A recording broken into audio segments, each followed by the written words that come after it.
ಶ್ರೀಲೋಕ್ಯದುಮೋಹನಾನ್ವಿತ ಶುಭ ಚರಣ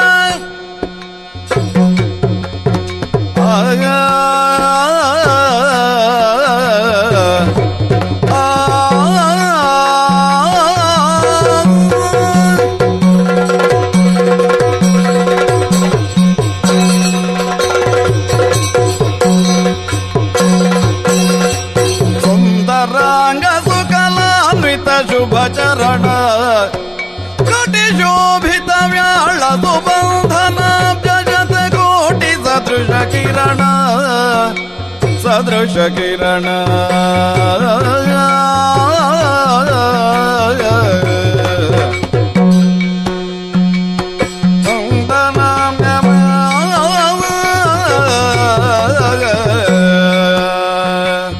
ಚಂದನಾಂಗ ಚರ್ಚಿತ ಸುಮನೋಹರ ಮಂದಹಾಸಮಯಿ ಮಾಂಬುಧಿ ಶುಭಕರ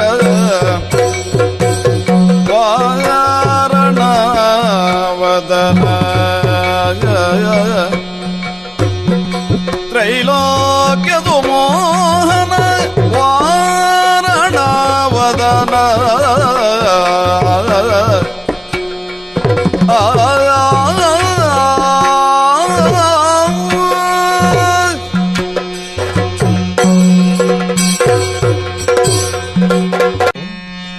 ನಮ್ಮ ಶೈಲದ ವಿಭವ ನೋಡುತ್ತ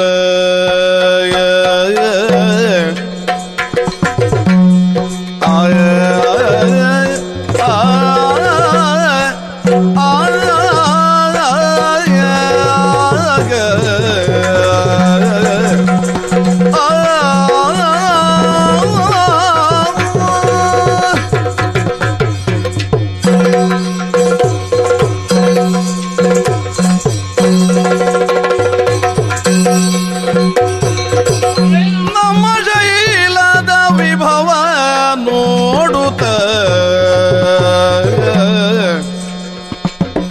ನಿರ್ಮಲ ದೀನಾಜಿರ್ದೆ ತಡೆಯದೆ ನೋಡುತ್ತ ಇರ್ದೆ ತಡೆಯದೆ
ನಿಮ್ಮ ಕೈಗೆ ತಪೆ ವಿಭೂತಿಯ ನಿಮ್ಮ ಕೈಗೆ ತಪೆ ವಿಭೂತಿಯ ಎಂದು ನುಡಿದು ಸ್ವಾಮಿ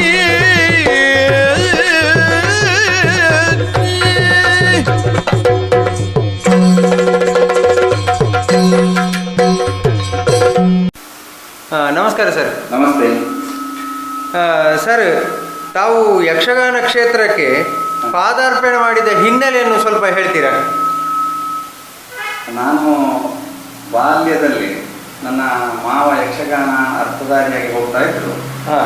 ಅವರೊಟ್ಟಿಗೆ ಹೋಗ್ತಾ ಇದ್ದೆ. ಅಲ್ಲಿ ಮತ್ತೆ ಭಾಗವತರೊಟ್ಟಿಗೆ ಹಿಂದೆ ಕೂತು ಹಾರ್ಮೋನಿಯಂ ಬಾರಿಸ್ತಾ ಇದ್ದೆ. ಸರಿ ಸರಿ. ಸಾಮಾನ್ಯ ರಾತ್ರಿಯಿಂದ ಬೆಳಗ್ಗೆವರೆಗೆ ಕೂಡ ಏಳದೆ ಬಾರಿಸ್ತಾ ಇದ್ದೆ ನಿಡ್ಲೆ ಎಂತ ಊರಿನಲ್ಲಿ.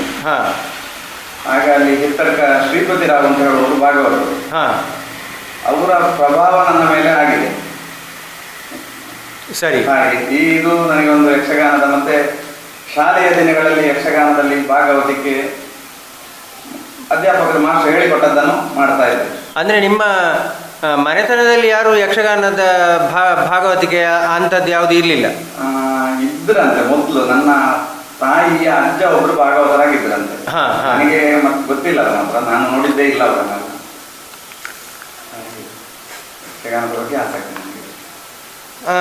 ಯಕ್ಷಗಾನವನ್ನು ಈಗ ತಾವು ಪ್ರವೃತ್ತಿಯಾಗಿ ಹೌದು. ನೀವು ಆರಿಸಿಕೊಂಡು ಕಳೆದ ಒಂದು 25 ವರ್ಷಗಳಿಂದ ಹವ್ಯಾಸಿ ಕ್ಷೇತ್ರದಲ್ಲಿ ನೀವು ಸೇವೆ ಮಾಡ್ತಾ ಇದ್ದೀರಿ. ಹೌದು. ನಿಮಗೆ ಇದನ್ನು ಪ್ರವೃತ್ತಿಯಾಗಿ ತೆಗೆದುಕೊಂಡು ವೃತ್ತಿಯನ್ನು ಮತ್ತು ಪ್ರವೃತ್ತಿಯನ್ನು ಎರಡನ್ನು ಸರಿದೂಗಿಸಿಕೊಂಡು ಹೋಗಲಿಕ್ಕೆ ಹೇಗೆ ಸಾಧ್ಯ ಆಯಿತು? ಇಲ್ಲಿ ನಾನು ಕೆಲಸಕ್ಕೆ ಸೇರಿದ GL ಆಚಾರ್ಯ ಅದರ ಮಾಲೀಕರು, ಅವರು ಸ್ವಭಾವತಃ ಕಲಾ ಪೋಷಕರು. ಸರಿ. ಹಾಗಾಗಿ ನನಗೆ ಯಕ್ಷಗಾನಕ್ಕೆ ಸ್ವಲ್ಪ ಅವರಗೊಂದು ಪ್ರೋತ್ಸಾಹ ಉಂಟು ಅಂತಲೇ ಹೇಳಬೇಕಷ್ಟೇ. ಯಾಕಂತ ಹೇಳಿದ್ರೆ ಸಾಯಂಕಾಲ ಬೇಗ ಹೋಗ್ಲಿಕ್ಕೆ ಎಲ್ಲ ಅವರು ಬಿಡ್ತಾ ಇದ್ರು, ಯಕ್ಷಗಾನ ಉಂಟು ಅಂತ ಹೇಳಿದ್ರೆ ಬಿಡ್ತಾ ಇದ್ರು. ಸರಿ. ಹಾಗಾಗಿ ಮತ್ತೆ ಸಾಯಂಕಾಲ 7:30 ಮೇಲೆ ನಾನು ಫ್ರೀ ಆಗ್ತಾ ಇದ್ದೆ. ಕರೆಕ್ಟ್. ಮತ್ತೆ ರಾತ್ರಿ 2 ಗಂಟೆವರೆಗೆ ಅಥವಾ ಇಡೀ ರಾತ್ರಿ ಆದರೂ ಕೂಡ ತೊಂದರೆ ಇಲ್ಲ. ಮಾರನೇ ದಿನ ಕೆಲಸಕ್ಕೇನು ಕಷ್ಟ ಆಗುವಷ್ಟು ಇದಿರಲಿಲ್ಲ.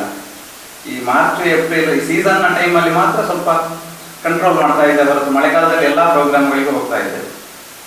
ಹಾಗಾಗಿ ನನಗಿದು ಆಸಕ್ತಿ ಇದಾಗಿದೆ. ಯಕ್ಷಗಾನ ಈ ಒಂದು ಕ್ಷೇತ್ರವನ್ನು ಪ್ರವೃತ್ತಿಯಾಗಿ ನೀವು ಆಯ್ಕೆ ಮಾಡಿಕೊಂಡ್ರಿ. ಹೌದು. ಇವತ್ತಿಗಾಗುವಾಗ ನಿಮಗೆ ಅದು ನೆಮ್ಮದಿಯನ್ನು, ಸಮಾಧಾನವನ್ನು, ತೃಪ್ತಿಯನ್ನು ನೀಡಿದೆಯಾ? ನೀಡಿದೆ ಸರ್. ನಾನು ತುಂಬ ಸಂತೋಷವಾಗಿದ್ದೇನೆ ಇದರಲ್ಲಿ, ಈ ಯಕ್ಷಗಾನದ ಇದರಲ್ಲಿ ಹವ್ಯಾಸಿ ಭಾಗವತನಾಗಿರುವುದೇ ನನಗೆ ತುಂಬ ಹೆಮ್ಮೆ ಅಂತ ಅನ್ನಿಸ್ತಾ ಉಂಟು. ಮತ್ತು ನನ್ನನ್ನು ತುಂಬ ಜನ ಗುರುತಿಸಿದ್ದಾರೆ, ಈ ಯಕ್ಷಗಾನದ ಇದರಿಂದಾಗಿ ಗುರುತಿಸಿದ್ದಾರೆ. ಮತ್ತು ಇದರಿಂದ ನನಗೆ ತುಂಬ ಪ್ರಯೋಜನ ಉಂಟು. ಪ್ರಯೋಜನ ಅಂತ ಹೇಳಿದ್ರೆ ಹಾಗಲ್ಲ, ನನಗೆ ಜನಸಂಪರ್ಕ ಉಂಟಲ್ಲ, ಇದರಿಂದಾಗಿಯೇ ಸಿಕ್ಕಿದ್ದು. ಯಕ್ಷಗಾನದಿಂದಾಗಿ ಎಷ್ಟು ಅಂತ ಹೇಳಿದ್ರೆ ಎಲ್ಲಿಯಾದರೂ ಕಂಡ್ರೆ ಅವರು ನಮ್ಮ ಭಾಗವತರಲ್ಲ, ಅವರನ್ನು ಒಂದು ಬಿಟ್ಟು ಹೋಗುದು ಹೇಗೆ ನಾವು ಅಂತ ಹೇಳುವಲ್ಲಿವರೆಗೆ ಜನ ಪ್ರೀತಿಯನ್ನು ತೋರಿಸಿದ್ದಾರೆ. ಹೌದು ಹೌದು. ಈಗಿನ ಕಾಲಕ್ಕಾಗುವಾಗ ಯಕ್ಷಗಾನ ಕ್ಷೇತ್ರವನ್ನು ಹೊಟ್ಟೆಪಾಡಿಗೆ ಅಂತಾನೆ ಅದೇ ಉದ್ದೇಶವನ್ನಿಟ್ಟುಕೊಂಡು ವೃತ್ತಿಯಾಗಿ ಆಯ್ಕೆ ಮಾಡುವ ಯುವಕರಿಗೆ ನೀವು ಏನು ಸಲಹೆ ಕೊಡಲಿಕ್ಕೆ ಇಷ್ಟಪಡ್ತೀರಿ? ಅಂದರೆ ಯಾವ ಒಂದು ಮನೋಧರ್ಮದಿಂದ ಅವರು ಯಕ್ಷಗಾನ ಕ್ಷೇತ್ರಕ್ಕೆ ಬಂದರೆ ಯಕ್ಷಗಾನಕ್ಕೂ ಒಳ್ಳೆಯದಾಗಬೇಕು, ಅವರಿಗೂ ಒಳ್ಳೆಯದಾಗಬೇಕು.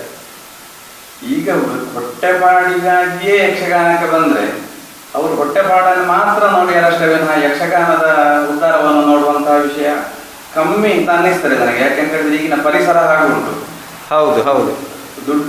ದುಡ್ಡೇ ಮುಖ್ಯ ಅಂತ ಆಗುವಾಗ ಉಳಿದದ್ದು ಗೌಣ ಆಗ್ತದೆ. ಹೌದು ಹೌದು ಹೌದು. ಹಾಗಾಗಿ ಎರಡನ್ನೂ ಹೊಂದಿಸಿಕೊಂಡು ಹೋಗುವಂತಹ ಮನೋಭಾವ ಇಲ್ಲ ಅಂತ ಹೇಳಲಿಕ್ಕಿಲ್ಲ, ಇರುವವರು ಇದ್ದಾರೆ. ಹೌದು ಹೌದು. ಆದ್ರೆ ಅವರಿಗೆ ಅವರ ಪರಿಸರ ಬಿಟ್ಟಿತ್ತು ಅಂತ ಹೇಳುವಂತ ಶಂಕೆ. ಹೌದು ಹೌದು, ಅದು ಸರಿಯಾದಂಥದ್ದು. ಅಂದ್ರೆ ದುಡ್ಡು ಕೂಡ ಮುಖ್ಯ, ಅದೇ ರೀತಿಯಾಗಿ ಕಲೆಯೂ ಮುಖ್ಯ. ಅದರ ಪ್ರೀತಿಯೂ ಒಟ್ಟಿಗೆ ಇಟ್ಟುಕೊಂಡು ನಾವು ಮುನ್ನಡೆದ್ರೆ ಒಳ್ಳೆಯದು. ಇದನ್ನು ವೃತ್ತಿಪರರಾಗಿ ಮಾಡ್ಲಿಕ್ಕೆ ಸ್ವಲ್ಪ ಕಷ್ಟ ಅಂತ ಅನ್ನಿಸ್ತದೆ ನನಗೆ. ಯಾಕೆಂತ ಹೇಳಿದ್ರೆ ಅವರಿಗೆ ವೃತ್ತಿಪರರಾಗಿರುವಾಗ ತಮ್ಮ ಬೇಡಿಕೆಯನ್ನು ಕಡಿಮೆ ಮಾಡಿಕೊಳ್ಳಿಕ್ಕೆ ಇಷ್ಟ ಇಲ್ಲ. ಸರಿ, ಹೌದು. ಆಗ ಕಲೆಯೊಂದಿಗೆ ರಾಜಿ ಮಾಡಿಕೊಳ್ತಾರೆ. ಯಕ್ಷಗಾನದ ಶಾಸ್ತ್ರೀಯತೆ ಅಥವಾ ಪಾರಂಪರಿಕ ಯಕ್ಷಗಾನ ಅಥವಾ ಸಾಂಪ್ರದಾಯಿಕ ಯಕ್ಷಗಾನ ಅಂತ ನಾವು ಏನು ಹೇಳ್ತೇವೆ, ಇದರ ಬಗ್ಗೆ, ಇದರ ಗುಣಲಕ್ಷಣಗಳು, ಇದರ ಬಗ್ಗೆ ನೀವು ಏನು ಹೇಳಲಿಕ್ಕೆ ಇಷ್ಟಪಡ್ತೀರಿ? ಸಾಂಪ್ರದಾಯಿಕ ಅಂತ ಹೇಳಿದ್ರೆ ಕೆಲವು ಪೌರಾಣಿಕ ಪ್ರಸಂಗಗಳು ಮತ್ತು ಅದರ ನಡೆಗಳು ಅಂತ ಹೇಳುದು, ನಾನು ಅದರ ಲಯ ಅಥವಾ ಕಾಲದ ಕುರಿತಾಗಿ ಅದಕ್ಕೆ ಮಾತ್ರ ನೀವು ಸೀಮಿತಗೊಳಿಸ್ತೀರಿ? ಅದಕ್ಕೆ ಗೊಳಿಸ್ತೇನೆ. ಮತ್ತೆ ಕೆಲವು ಅದರ ಈ ವೇಷಗಳ ಎಂತ ಅಂತ ಹೇಳುದು, ಅದಕ್ಕೆ ವೇಷಭೂಷಣಗಳು. ಈಗ ದೇವೇಂದ್ರ ಮಾಡಿ ಅದಕ್ಕೆ ರಾಕ್ಷಸ ವೇಷದ ಇದು ಅದು ಪರಂಪರೆ ಅಂತ ಹೇಳಿ ಆಗುದಿಲ್ಲ. ದೇವೇಂದ್ರ ಆದೀತು, ಆದ್ರೆ ದೇವೇಂದ್ರ ಪರಂಪರೆಯ ದೇವೇಂದ್ರ ಆಗುದಿಲ್ಲ. ಅಂದ್ರೆ ನಿಮ್ಮ ಈಗ ಅಭಿಪ್ರಾಯದಲ್ಲಿ ನಾನು ಕಂಡುಕೊಂಡದ್ದೇನು ಅಂತಂದ್ರೆ, ನೀವು ಕಾಲವನ್ನು ಮತ್ತು ಆ ಲಯವನ್ನು ಮಾತ್ರ ನೀವು ಪರಂಪರೆಗೆ ಸೀಮಿತಗೊಳಿಸ್ತೀರಿ, ಮತ್ತೆ ಇನ್ನೊಂದು ಆ ವೇಷಭೂಷಣದ ಕ್ರಮವನ್ನು ಮತ್ತು ಪದ್ಯ ಹೇಳುವ ಕ್ರಮಗಳು ಒಂದು ಬಣ್ಣದ ವೇಷಕ್ಕೆ ಇಂಥದೇ ಲಯದಲ್ಲಿ ಪದ್ಯ ಹೇಳಬೇಕು ಅಂತ ಹೇಳುವಂತದ್ದು ಪರಂಪರೆ. ಹೌದು. ಬಿಟ್ಟು ನಾವೀಗ 3 ಗಂಟೆಯ ಆಟಕ್ಕೆ ಅದನ್ನು ಬಿಟ್ಟಿದ್ದೇವೆ ಅಂತ ಹೇಳಿದ್ರೆ ನಾನು ಮಾತ್ರ ಅಂತಲ್ಲ, ಅದೇ ಅದು 3 ಗಂಟೆಗೆ ಆಗುದಿಲ್ಲ. ಹಾಗಾಗಿ ಅದು ಪರಂಪರೆ ಆಗುದಿಲ್ಲ ಅಂತ ಹೇಳಿ ವೇಷ ಆಟ ಆಗ್ತದೆ. ಹೌದು. ಅಂದ್ರೆ ಒಂದು ಸಾಂಪ್ರದಾಯಿಕವಾದಂತಹ ಯಕ್ಷಗಾನ ಅಂತ ಆಗುದಿಲ್ಲ. ಸುಮ್ಮನೆ ಒಂದು ಆಟ ಅಷ್ಟೇ. ಯಕ್ಷಗಾನದ ಯಾವ ಎಲ್ಲ ಅಂಗಗಳನ್ನು ತಾವು ತಿಳಿದಿದ್ದೀರಿ ಮತ್ತು ಭಾಗವತಿಕೆಯನ್ನೇ ಮುಖ್ಯವಾಗಿ ಆರಿಸಿಕೊಂಡದ್ದು ಯಾಕೆ? ಯಕ್ಷಗಾನ ಮದ್ದಳೆಯನ್ನು ಅಭ್ಯಾಸ ಮಾಡಿದೆ ನಾನು ಪ್ರಾರಂಭದಲ್ಲಿ. ಸರಿ. ನನಗೆ ಭಾಗವತಿಕೆಯಲ್ಲಿ ಜಾಸ್ತಿ ಒಲವು ಅಂತ ಹೇಳಿದ್ರೆ ಅದೇ ನಾನು ಸಣ್ಣದಿನಿಂದ ಒಬ್ಬರು ಕೃತರ್ಕ ಶ್ರೀಪತಿ ರಾವ್ ಅಂತ ಹೇಳಿ ಭಾಗವತರಿದ್ರು. ಅವರ ಪಕ್ಕದಲ್ಲೇ ಕೂತು ಹಾರ್ಮೋನಿ ಬಾರಿಸುವ ಕಾರಣ ನನಗೆ ಅವರ ವರ್ತನೆ ಮತ್ತೆ ರಂಗದ ಒಂದು ಕಂಟ್ರೋಲಿಂಗ್ ಉಂಟಲ್ಲ ಅವರದ್ದು, ಅದನ್ನು ನೋಡಿ ನಾನು ತುಂಬಾ ಪ್ರಭಾವಿತನಾಗಿದ್ದೇನೆ. ಅವರು ಆ ಕಾಲದಲ್ಲಿ ವೇಷಧಾರಿಗಳು ತಪ್ಪು ಮಾತಾಡಿದ್ರೆ ಇದು ಪದ್ಯ ಹೀಗೆ, ಈ ಪದ್ಯಕ್ಕೆ ಹೀಗೆ ಅರ್ಥ ಹೇಳುದಿದ್ರೆ ಹೇಳು, ಇಲ್ಲದಿದ್ರೆ ಹೇಳ್ಬೋದು, ತೊಂದರೆ ಇಲ್ಲ ಅಂತ ಹೇಳುದನ್ನು ಕೇಳಿದ್ದೇನೆ ನಾನು. ನಿಮಗೆ ಈಗ ಮದ್ದಳೆ ಅಥವಾ ಚಂಡೆಯಲ್ಲಿ ಆದರೆ ಈ ಕಂಟ್ರೋಲಿಂಗ್ ಸಿಗುದಿಲ್ಲ. ಮತ್ತೆ ಇದು ನನಗೆ ಅವರ ಪ್ರಭಾವದಿಂದಾಗಿ ಈ ಮನೋಭಾವ ಬೆಳೆದಿರ್ಲಿಕ್ಕೂ ಸಾಕು. ಹೌದೌದು ಹೌದು. ಮತ್ತೆ ನನಗೆ ಚಿಕ್ಕಂದಿನಿಂದ ಹಾಡು ಹೇಳುವುದು ಅಂತ ಹೇಳಿದ್ರೆ ಭಾರಿ ಇಷ್ಟ. ಉಳಿದ ಎಲ್ಲ ಇದರಿಂದ ನನ್ನ ಶಾಲಾ ದಿನಗಳಲ್ಲಿ ನಾನು ಸಂಗೀತ ಸ್ಪರ್ಧೆ, ಹಾಡು ಹೇಳುವುದು ಇದರಲ್ಲೆಲ್ಲ ಭಾಗವಹಿಸಿ ಬಹುಮಾನಗಳಂತ ಕೊಡ್ತಾ ಇದ್ದೆ ಶಾಲೆಯಲ್ಲಿ. ನನ್ನ ಅಧ್ಯಾಪಕರು ಅದಕ್ಕೆ ಪ್ರೋತ್ಸಾಹ ಕೊಡ್ತಾ ಇದ್ರು, ಯಕ್ಷಗಾನಕ್ಕೂ ಕರ್ಕೊಂಡು ಹೋಗ್ತಾ ಇದ್ರು. ಸರಿ. ಹಾಗೆ ಇದೇ ಯಕ್ಷಗಾನದಲ್ಲಿ ಒಟ್ಟು ಎಷ್ಟು ತಾಳಗಳಿವೆ? ಸಾಮಾನ್ಯ ಆದಿ, ಏಕ, ರೂಪಕ, ತ್ರಿವುಡೆ, ಜಂಪೆ, ಹೌದು, ಅಷ್ಟ ಅಂತ ಸಾಮಾನ್ಯ ನಾವು ತಿತ್ತಿತೈ 7 ತಾಳಗಳು ಸಾಮಾನ್ಯ. ಆಮೇಲೆ ತ್ವರಿತ, ಜಂಪೆ, ತ್ವರಿತ ಅವೆಲ್ಲ ಇಂಥದ್ದೆಲ್ಲ ಅದರ ಎಕ್ಸ್ಟ್ರಾಗಳು ಸೇರಿಕೊಡ್ತವೆ. ಅದೇ ಉಪತಾಳಗಳು. ಯಕ್ಷಗಾನದಲ್ಲಿ ಈಗ ನಾವು ಮಟ್ಟುಗಳೇ ಪ್ರಧಾನ ಅಂತ ನಾವು ಹೇಳುವಂಥದ್ದು. ಒಟ್ಟು ಎಷ್ಟು ಮಟ್ಟುಗಳು ಇರಬಹುದು ನಿಮ್ಮ ಒಂದು ಅಂದಾಜಿನ ಪ್ರಕಾರ? ಮಟ್ಟು ಅಂತ ಹೇಳಿದ್ರೆ ಈಗ ತೆಂಕು ಮಟ್ಟು, ಬಡಮಟ್ಟು ಅಂತ ಹೇಳುದಲ್ಲ. ಅಲ್ಲಲ್ಲ, ಹಾಗೆಲ್ಲ. ಈಗ ತೆಂಗು ತಿಟ್ಟಿನಲ್ಲಿ ಈ ಕೇದಾರಗಳು ಅಷ್ಟ ಅಥವಾ ಇನ್ನೊಂದು ಜಂಪೆ ಆ ರೀತಿ ನಾವು ಹೇಳ್ತೇವಲ್ಲ, ಅಂತ ಮಟ್ಟುಗಳು ಎಷ್ಟಿರ್ಬೋದು ಸಾಧಾರಣ? ನನಗೆ ಆ ಮಟ್ಟಿಗೆ ತುಂಬಾ ಜ್ಞಾನ ಕಡಿಮೆ. ಆದ್ರೆ ನಾನು ಹೇಳುವಂತದ್ದು ಕೆಲವೆಲ್ಲ ಮಟ್ಟಿನಲ್ಲಿ ಉಂಟು ಅಂತ ಹೇಳ್ತಾರೆ ಕಲಾವಿದರು ಅಂತ ಹೇಳಿದ್ರೆ ಅದೇ ಇದು ಹೀಗೆ ಸರಿಯಾಗಿದೆ ಅಂತಲೇ ಹೇಳ್ತಾರೆ. ಅದರಲ್ಲಿ ಈಗ ನನಗೆ ಅದರ ಪ್ರಭಾವ, ನನಗೆ ಬಲಿಪರ ಬಗ್ಗೆ ಕೇಳಿದ ಪ್ರಭಾವ ಕರೆಕ್ಟ್. ಹೌದೌದು. ಅಂದ್ರೆ ಆ ಸಂಖ್ಯೆ ಎಷ್ಟಿರ್ಬೋದು ಅಂತ ಒಂದು ಅಂದಾಜು? ಈಗ ನನಗೆ ರಾಗಗಳಲ್ಲಿ ಕೆಲವು ಮಟ್ಟಗಳು ಉಂಟು. ಈಗ ಕಲ್ಯಾಣಿಯಲ್ಲಿ ಇಂಥದ್ದೇ ಮಟ್ಟು ಅಂತ ಉಂಟು, ಕೇದಾರಗೌಡದಲ್ಲಿ ಉಂಟು, ಮತ್ತೆ ಸಾಮಾನ್ಯ ಎಲ್ಲ ರಾಗಗಳಿಗೂ ಒಂದೊಂದು ಮಟ್ಟು ಅಂತಲೇ ಉಂಟು. ನಾವು ಈ ಸಂಗೀತದ ಆಲಾಪನೆಯನ್ನು ಹೊರತುಪಡಿಸಿ ಹೌದೌದು. ಅಂದ್ರೆ ಆ ಮಟ್ಟುಗಳನ್ನೇ ನಾವು ಆ ರಾಗದ ಮೂಲಕ ಗುರುತಿಸುವಂಥದ್ದು. ರಾಗದ ಎಲ್ಲಾ ಮನೆಗಳಲ್ಲಿ ಸಂಚಾರ ಮಾಡದೆ ಅದರ ಬೇಸಿಕ್ ಇದನ್ನು ಮಾತ್ರ ಹೇಳುವಂತದ್ದೇ ಮಟ್ಟು ಅಂತ ಹೇಳುವಂತದ್ದು ನನ್ನ ಅಭಿಪ್ರಾಯ. ಹೌದು ಹೌದು, ಸರಿ. ಹಾಗಾದ್ರೆ ನಾವು ಅದನ್ನು ಸಂಖ್ಯೆ ಲೆಕ್ಕಾಚಾರ ಮಾಡಿ ಪೂರೈಸಲಿಕ್ಕಿಲ್ಲ. ಯಕ್ಷಗಾನಕ್ಕೆ ಈ ನಾಟ್ಯ, ಸಂಗೀತ, ಸಾಹಿತ್ಯ ಇತ್ಯಾದಿ ಬೇರೆ ಬೇರೆ ವಿಚಾರಗಳು, ಬೇರೆ ಬೇರೆ ಸೋದರ ಕಲೆಗಳಿಂದ ನಾವು ಪಡ್ಕೊಳ್ಳುವಂಥದ್ದು ಬೇಕು ಅಂತಾದರೆ ಎಷ್ಟು ಬೇಕು? ಬೇಡ ಅಂತ ನೀವು ಹೇಳುದಿದ್ರೆ ಯಾಕೆ ಬೇಡ? ಬೇಡ ಅಂತ ಅಲ್ಲ, ಬೇಕು. ಯಾವುದೇ ಒಂದು ಸ್ತ್ರೀ ವೇಷದ ಭಂಗಿ, ಒಂದು ಭರತನಾಟ್ಯದ ಸ್ತ್ರೀ ವೇಷದ ಭಂಗಿ, ಒಂದು ಶೃಂಗಾರ ಪಾತ್ರದ ಯಕ್ಷಗಾನದ ವೇಷಕ್ಕೆ ತಗೊಳ್ಬಾರದು ಅಂತಿಲ್ಲ, ಆದರೆ ಅದುವೇ ಆಗಬಾರದು. ಎಷ್ಟು ಬೇಕೋ ಅಷ್ಟು. ಈಗ ಒಂದು ಲಾಲಿತ್ಯ, ಇದು ನಾವು ಬರೇ ತೆಂಗುಲಕ್ಕಿನ ವೇಷದಲ್ಲಿ ಹುಡುಕಿದ್ರೆ ಕಡಿಮೆ, ಇಲ್ಲ ಅಂತ ಅಲ್ಲ, ಉಂಟು ಎಲ್ಲ ವೇಷಗಳಿಗೂ ಇಲ್ಲ. ಈಗ ಒಂದು ಮಾಯಾ ಶೋಧನಕ್ಕಿಯ ಬಳುಕುವಿಕೆ, ಒಂದು ಭರತನಾಟ್ಯದ ಬಳುಕೆಯಲ್ಲಿ ಒಂದು ಅಂಶವನ್ನು ತಗೊಳ್ಬಹುದು. ಹಾಗೆ ಅಂತ ಹೇಳಿದ್ರೆ ಅದು ಯಕ್ಷಗಾನದ ವೇಷ ಅಂತ ಹೇಳುವಂತದ್ದನ್ನು ನೆನಪಿಟ್ಟುಕೊಂಡು ಈ ಆಂಗಿಕವಾದ ಒಂದು ಅಭಿನಯವನ್ನು ತಗೊಳ್ಬಹುದು. ಅದೇ ಅಂದ್ರೆ ಇದು ಯಕ್ಷಗಾನ ನಾನು ಮಾಡುದು ಅಂತ ಅವನಿಗೆ ಸ್ಪಷ್ಟ ನೆನಪಿರ್ಬೇಕು. ಭರತನಾಟ್ಯವೇ ಮಾಡಿಕೊಂಡು ಮಾಡಿಕೊಂಡಿರಬಾರದು. ಅದೇ ರೀತಿ ಸಂಗೀತ ಆದ್ರೂ ಅಷ್ಟೇ, ನಾನು ಯಕ್ಷಗಾನದ ಪದ್ಯ ಹೇಳುದು ಅಂತ ಅವನಿಗೆ ನೆನಪಿಟ್ಟುಕೊಂಡು ಪದ್ಯ ಹೇಳಿದ್ರೆ ನಮಗೆ ರಾಗ ಗೊತ್ತುಂಟು ಅಂತ ಹೇಳುವಂತ ಒಂದು 10 ನಿಮಿಷ ಎಲ್ಲ ಪದ್ಯ ಹೇಳುವಂಥದ್ದು ಅಷ್ಟು ಹಿತ ಅಲ್ಲ ಅಂತ ನನ್ನ ಅಭಿಪ್ರಾಯ. ಈಗ ನೋಡಿ, ಪ್ರಸಂಗದ ಆಶಯ ಅಂತಂದ್ರೆ ಏನು, ಅದನ್ನು ಈಡೇರಿಸುವ ಹೊಣೆಗಾರಿಕೆ ಅದು ಬರ್ದ ಕವಿಯದ್ದ ಅಥವಾ ಭಾಗವತರದ್ದ ಅಥವಾ ಮುಮ್ಮೇಳದಲ್ಲಿರುವ ಕಲಾವಿದರದ್ದ, ಯಾರ್ದು ಅಂತ ನಿಮ್ಮ ಅಭಿಪ್ರಾಯ? ಇದಕ್ಕೆ ರಂಗಸ್ಥಳಕ್ಕೆ ಬರುವ ಎಲ್ಲರೂ ಬಾಧ್ಯಸ್ಥರಾಗ್ತಾರೆ ಅಂತ ಹೇಳುವಂತ ನನ್ನ ಅಭಿಪ್ರಾಯ. ಯಾಕೆಂತ ಹೇಳಿದ್ರೆ ಕವಿ ಬರೆದು ಅದನ್ನು ನಮಗೆ ಕೊಟ್ಟಿರ್ತಾರೆ, ಅದನ್ನು ಮುಂದುವರಿಸುವಂತಹ ಹೊಣೆ ನಮ್ದು. ಕವಿಗೆ ಅದನ್ನು ಪುನಃ ಹೀಗೆ ಹೇಳಿ ಅಂತ ಹೇಳಲಿಕ್ಕೆ ಆಗುದಿಲ್ಲ. ಹೌದು. ಈಗ ಕಲಾವಿದರು ಅದನ್ನು ಒಂದು ಕಲೆಯ ಆಶೆ, ಆ ಪ್ರಸಂಗದ ಆಶಯವನ್ನು ಹೇಳಬೇಕು, ಅದರಲ್ಲಿರುವ ಒಳಿತನ್ನು ಜನಗಳಿಗೆ ಮುಟ್ಟಿಸಬೇಕು. ಬರೀ ಒಂದು ಈಗ ದ್ರೌಪದಿ ವಸ್ತ್ರಾಪಹಾರ ಅಂತ ಹೇಳಿದ್ರೆ ವಸ್ತ್ರಾಪಹಾರ ಮಾಡೋದು ಹೇಗೆ ಅಂತ ಹೇಳುವಂತದನ್ನು ಮಾತ್ರ ತೋರಿಸುವುದಲ್ಲ. ವಸ್ತ್ರಾಪಹಾರ ಮಾಡಿದ್ರೆ ಮತ್ತೆ ಏನೇನು ಪರಿಣಾಮ ಅನುಭವಿಸಬೇಕಾಗ್ತದೆ ಹೇಳುವಂತ ಒಂದು ಸಂದೇಶವನ್ನು ಜನರಿಗೆ ಕೊಟ್ರೆ ಅದು ಭಾಗವತರು ಮತ್ತೆ ವೇಷಧಾರಿಗಳು ಎಲ್ಲರೂ ಇದಕ್ಕೆ ಬಾಧ್ಯಸ್ಥರು ಅಂತ ನನ್ನ ಅಭಿಪ್ರಾಯ. ಹೌದು. ಅಲ್ಲಿ ಇನ್ನೊಂದು ಆಯಾಮ ನಾನು ಗುರುತಿಸಿಕೊಂಡದ್ದು ಹೇಗೆ ಅಂತಂದ್ರೆ, ಅಂಥ ಒಂದು ಅದು ಅತ್ಯಂತ ಹೇಯವಾದ ಕೃತ್ಯ ಎನ್ನುವುದನ್ನು ಆ ದ್ರೌಪದಿ ಪಾತ್ರಧಾರಿ ಬಿಂಬಿಸಿ ತೋರಿಸುವಾಗ ಆಗ ದುರ್ಯೋಧನನದ್ದು ಹೇಗೆ ತಪ್ಪು ಅನ್ನುವಂಥದ್ದು ಜನಕ್ಕೆ ಗೊತ್ತಾಗುವ ರೀತಿಯಲ್ಲಿ ಅದರ ಉಪಸಂಹಾರ ಇರಬೇಕು. ಅಂದ್ರೆ ಈಗ ನಾವು ಸೋಲ್ತಾ ಇರುವುದೇ ಅದರಲ್ಲಿ. ಈಗ ನಾವು ಸೋಲ್ತಾ ಇರೋದು ಯಾಕೆಂದ್ರೆ ಇದು ನಮ್ಮ ಸಿನಿಮಾದ ಪ್ರಭಾವ ಇರಬಹುದು ಅಂತ. ಹೌದು. ಹೀರೋಗಳು ಅಂತ ಹೇಳಿದ್ರೆ ವಿಲನ್ಗಳೇ ಅಲ್ಲ, ಆದ ಕಾರಣ ಪುರಾಣ ಕಥೆಗಳಿಗೆ ಮತ್ತು ಯಕ್ಷಗಾನದ ಪ್ರಸಂಗದ ಕಥೆಗಳಿಗೆ ಇರುವ ಭಿನ್ನತೆ ಹೇಗೆ ಸಮರ್ಥನೀಯ? ಈಗ ಉದಾಹರಣೆಗೆ ಹೇಳುವುದಿದ್ರೆ, ಪ್ರಹ್ಲಾದ ಚರಿತ್ರೆ ಇದು ಭಾಗವತದ ಮೂಲ ಕಥೆಗೆ ಭಿನ್ನವಾಗಿದೆ. ಭಿನ್ನವಾಗಿ ಇರುವುದು ನನ್ನ ಆಕ್ಷೇಪಕ್ಕೆ ಕಾರಣ ಅಲ್ಲ. ಆದರೆ ಅಲ್ಲಿ ಏನು ಅಂತಂದರೆ, ಹರಿ ಎಂದು ಬರೆ, ಹರನೆಂದು ಬರೆದೆ, ಇಂಥದ್ದೆಲ್ಲ ಏನು ಒಂದು ಸೈದ್ಧಾಂತಿಕವಾದಂಥ ಸಂಘರ್ಷಕ್ಕೆ ದಾರಿ ಮಾಡಿಕೊಡ್ತದೆ. ಇಂಥದ್ದನ್ನು ನಾವು ಯಕ್ಷಗಾನದಲ್ಲಿ ಆದರೆ ಅಥವಾ ಯಾವುದೇ ಕಲಾ ಪ್ರಕಾರದಲ್ಲಿ ಒಂದು ಸಮಾಜವನ್ನು ಸಂಘಟನೆ ಮಾಡಬೇಕು ಹೊರತು ವಿಘಟನೆ ಮಾಡಬಾರ್ದು ಅನ್ನುವಂಥದ್ದು ತತ್ವಕ್ಕೆ ನಾವು ಇದು ಒಳಪಡಿಸಿದಾಗ ಇದು ಎಷ್ಟು ಸರಿ? ನನ್ನ ಊಹೆಯ ಪ್ರಕಾರ ಇದು ಈ ವಿಷ್ಣುವಿನ ಅವತಾರಗಳಿಗೆ ಸಂಬಂಧಪಟ್ಟು ಈ ಕಶ್ಯಪನ ವಧೆಗೆ ಪೂರಕ ಆಗುವ ರೀತಿಯಲ್ಲಿ ವಿಷ್ಣುವನ್ನು ಹೊರ ತರಿಸಲಿಕ್ಕೆ ಬೇಕಾಗಿ ಬರೆದಂತಹ ಒಂದು ಪ್ರಯೋಗ ಇರ್ಲಿಕ್ಕೂ ಸಾಕು. ಹರ ಅಂತಾಳಿ ಇದು ಮಾಡಿದ್ದು ಅಂತ ಹೇಳಿದ್ರೆ ಹಿರಣ್ಯಕಶ್ಯಪನಿಗೆ ವಧೆ ಇಲ್ಲ ಅಂತ ಆಗ್ತದೆ. ಅವನು ಯಜ್ಞಯಾಗಾದಿಗಳನ್ನು ಹಾಳು ಮಾಡಿದ ಕಾರಣ ಅವನು ವಧಾರಹನೆ. ಹೌದು. ಆದರೆ ಅವನನ್ನು ಹೊರಗೆ ಬರಿಸಬೇಕು ಅಂತ, ಅವನನ್ನು ಕೊಲ್ಲಬೇಕು ಅಂತ ಆದ್ರೆ ವಿಷ್ಣು ಅವತಾರ ಎತ್ತಿ ಬರಲೇಬೇಕು. ಹೌದು.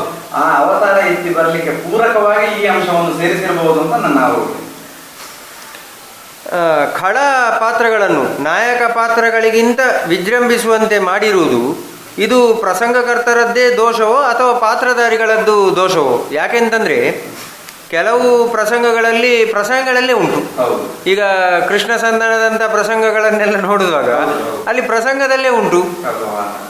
ಅದರಿಂದಾಗಿ ನಾವು ಕಲಾವಿದರನ್ನು ಪೂರ್ಣ ಹೊಣೆ ಮಾಡಲಿಕ್ಕೆ ಆಗುದಿಲ್ಲ. ಇನ್ನು ಕೆಲವು ಕಡೆ ಪ್ರಸಂಗದಲ್ಲಿ ಏನೂ ಇಲ್ಲ, ಆದರೆ ಕಲಾವಿದರದನ್ನು ಆ ರೀತಿ ಡೆವಲಪ್ಮೆಂಟ್ ಮಾಡಿಕೊಂಡು ಹೋಗಿದ್ದಾರೆ. ಈಗ ಇದು ಖಳಪಾತ್ರಗಳನ್ನು ವಿಜೃಂಭಣೆ ಮಾಡುವುದು ಇದು ಎಷ್ಟು ಸರಿ? ಇದು ಸಮಾಜಕ್ಕೆ ಬೇಕಾ ಇದು ಇಂಥದ್ದು? ಅಲ್ಲ, ಇದು ಖಳಪಾತ್ರಗಳನ್ನು ವಿಜೃಂಭಿಸುವುದು ತಪ್ಪು. ಈಗ ಶ್ರೇಣಿಯವರು ಬಂದು ಖಳಪಾತ್ರಗಳನ್ನು ಮಾಡಿದ್ದು ಸರಿ ಹೇಳುವಂತಹ ವಾದಕ್ಕೆ ನಿಲ್ಲಿಸ್ತಾ ಇದ್ರು. ಹಾಗೆ ಅಂತ ಹೇಳಿ ಅವರು ಪಾತ್ರವಾಗಿಯೇ ಮಾತಾಡ್ತಾ ಇದ್ರು. ಎದುರಾಳಿಯಾದ ಈಗ ಅವರು ಒಂದು ಖಳಪಾತ್ರ ಮಾಡಿ ಅದಕ್ಕೆ ಎದುರಾಳಿಗೆ ಉತ್ತರ ಸಿಗದಿದ್ದಾಗ ನಾನೇ ಕೇಳಿದ್ದೇನೆ ಅವರ ನೀವು ಹಾಗೆ ಹೇಳಿದ್ರೆ ಅವು ಎಂತರ ಉತ್ತರ ಹೇಳುವುದು ಅಂತ ಕೇಳಿದಾಗ ಅದಕ್ಕೆ ಇದೇ ಉತ್ತರ ಉಂಟು ಅಂತ ಹೇಳುವಂತ ಉತ್ತರವನ್ನು ತೋರಿಸಿದ್ದಾರೆ ಅವರು. ಆ ಬೆಳವಣಿಗೆ ಅದು ಅರ್ಥಧಾರಿಗಳಲ್ಲಿ ಇರಬೇಕು.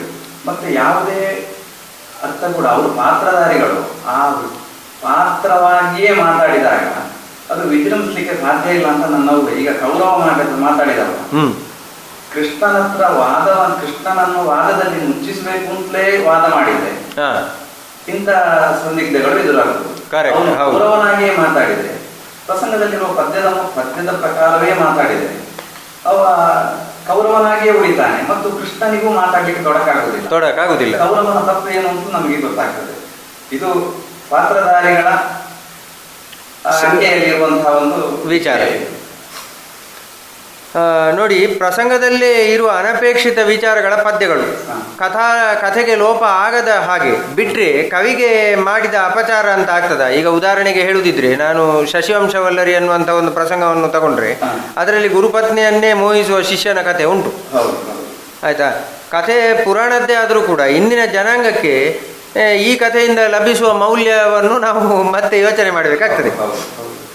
ಇಂತಹ ಅನೇಕ ಕಥೆಗಳನ್ನು ಪ್ರಸಂಗದಿಂದ ಕೈ ಬಿಡುವುದು ಒಳ್ಳೆಯದು ಅಂತ ನಿಮಗೆ ಅನಿಸುವುದಿಲ್ವಾ? ಮತ್ತೆ ಇನ್ನೊಂದು ನೋಡಿ, ಸುಧನ್ವಾರ್ಜುನದ ಪ್ರಭಾವತಿಯ ಸನ್ನಿವೇಶ ಅದನ್ನು ನಾನು ವೈಯಕ್ತಿಕವಾಗಿ ಕೆಲವು ಕಡೆ ನೋಡಿದ್ದೇನೆ. ಅದು ನಮಗೆ ಮುಜುಗರ ಆಗ್ತದೆ. ಆ ರೀತಿಯಾಗಿ ಏನು ತಾಂತ್ರಿಕ ಅಂಶಗಳನ್ನೆಲ್ಲ ಅವರು ವಿವರಿಸ್ತಾ ಹೋಗ್ತಾರೆ. ಅದಕ್ಕಿಂತ ಇಂಥದ್ದನ್ನು ಬಿಟ್ಟು ಮುಂದೆ ಹೋದ್ರೆ ಅದು ಲೋಪ ಅಂತ ಆಗ್ತದ? ಇಲ್ಲ, ಲೋಪ ಅಂತ ಆಗ್ಲಿಕ್ಕಿಲ್ಲ. ಈಗಂತೂ ಖಂಡಿತ ಲೋಪ ಅಲ್ಲ ಇಂಥದ್ದನ್ನು ಬಿಟ್ರೆ. ಯಾಕೆಂತ ಹೇಳಿದ್ರೆ ಈಗಿನ ಪ್ರೇಕ್ಷಕರು ಇದರ ಮುಂದಿದ್ದನ್ನೇ ಊಹೆ ಮಾಡಿಕೊಂಡೇ ಆಲೋಚನೆ ಮಾಡಿ ಮಾತಾಡುವಂತಹ ಪ್ರೇಕ್ಷಕರಿದ್ದಾರೆ. ಹೌದು ಹೌದು. ಮೊದಲಿಗೆ ಅಂತ ಆದ್ರೆ ಮೊದಲಿಗೆ ಇಷ್ಟು ಇದಿರಲಿಲ್ಲ. ಗುರುಪತ್ನಿಯನ್ನು ಮೋಹಿಸಿದ್ರೆ ಶಿಕ್ಷೆ ಇಂಥದ್ದು ಉಂಟು ಅಂತ ಹೇಳುವಂತ ಕಲ್ಪನೆಯಲ್ಲಿ ವಾಪಸ್ ಹೋಗ್ತಾ ಇದ್ರು ಕೇಳಿ. ಈಗ ಪ್ರೇಕ್ಷಕರ ಹಾಗೆ ಇಲ್ಲ. ಹಾಗಾದ್ರೆ ಗುರುಪತ್ನಿಯನ್ನು ಮೋಹಿಸಬಹುದು, ನಾವು ನೋಡುವ ಅಂತ ಹೇಳುವಂತಹ ಮನೋಭಾವ ಈಗಿನ ಇದರಲ್ಲಿ ಉಂಟು. ಹೌದು, ಪರಿಸರವೇ ಹಾಗೆ ಆದ ಕಾರಣ ಇದನ್ನು ಈಗಿನ ಕಾಲಕ್ಕೆ ಖಂಡಿತ ಬಿಡಬಹುದು. ನಮಗೆ ಒಳ್ಳೆಯದನ್ನು, ಸಮಾಜಕ್ಕೆ ಒಳ್ಳೆಯದನ್ನು ಕೊಡುವಂಥದ್ದನ್ನು ಮಾತ್ರ ನಾವು ಪ್ರಯೋಗ ಮಾಡಬಹುದು ಅಂತ ಹೇಳುವಂಥದ್ದು ನನ್ನ ಆಶಯ. ಯಕ್ಷಗಾನದ ಕವಿಗಳನ್ನು ಉಲ್ಲೇಖಿಸದೆ ಕೇವಲ ಹಿಮ್ಮೇಳದವರನ್ನು ಮತ್ತು ಮುಮ್ಮೇಳದವರನ್ನು ಮಾತ್ರ ಪ್ರಚಾರದಲ್ಲಿ ಮೆರೆಯಿಸುವುದರ ಬಗ್ಗೆ ತಮ್ಮ ಅಭಿಪ್ರಾಯ ಏನು? ಇದು ಇಲ್ಲ, ತಪ್ಪೇ ಅದು. ಯಾಕೆಂತ ಹೇಳಿದ್ರೆ ಅವರ ಶ್ರಮವನ್ನು ದಾರೆ ಎರೆದು ಆ ಪ್ರಸಂಗವನ್ನು ರಚಿಸಿರ್ತಾರೆ.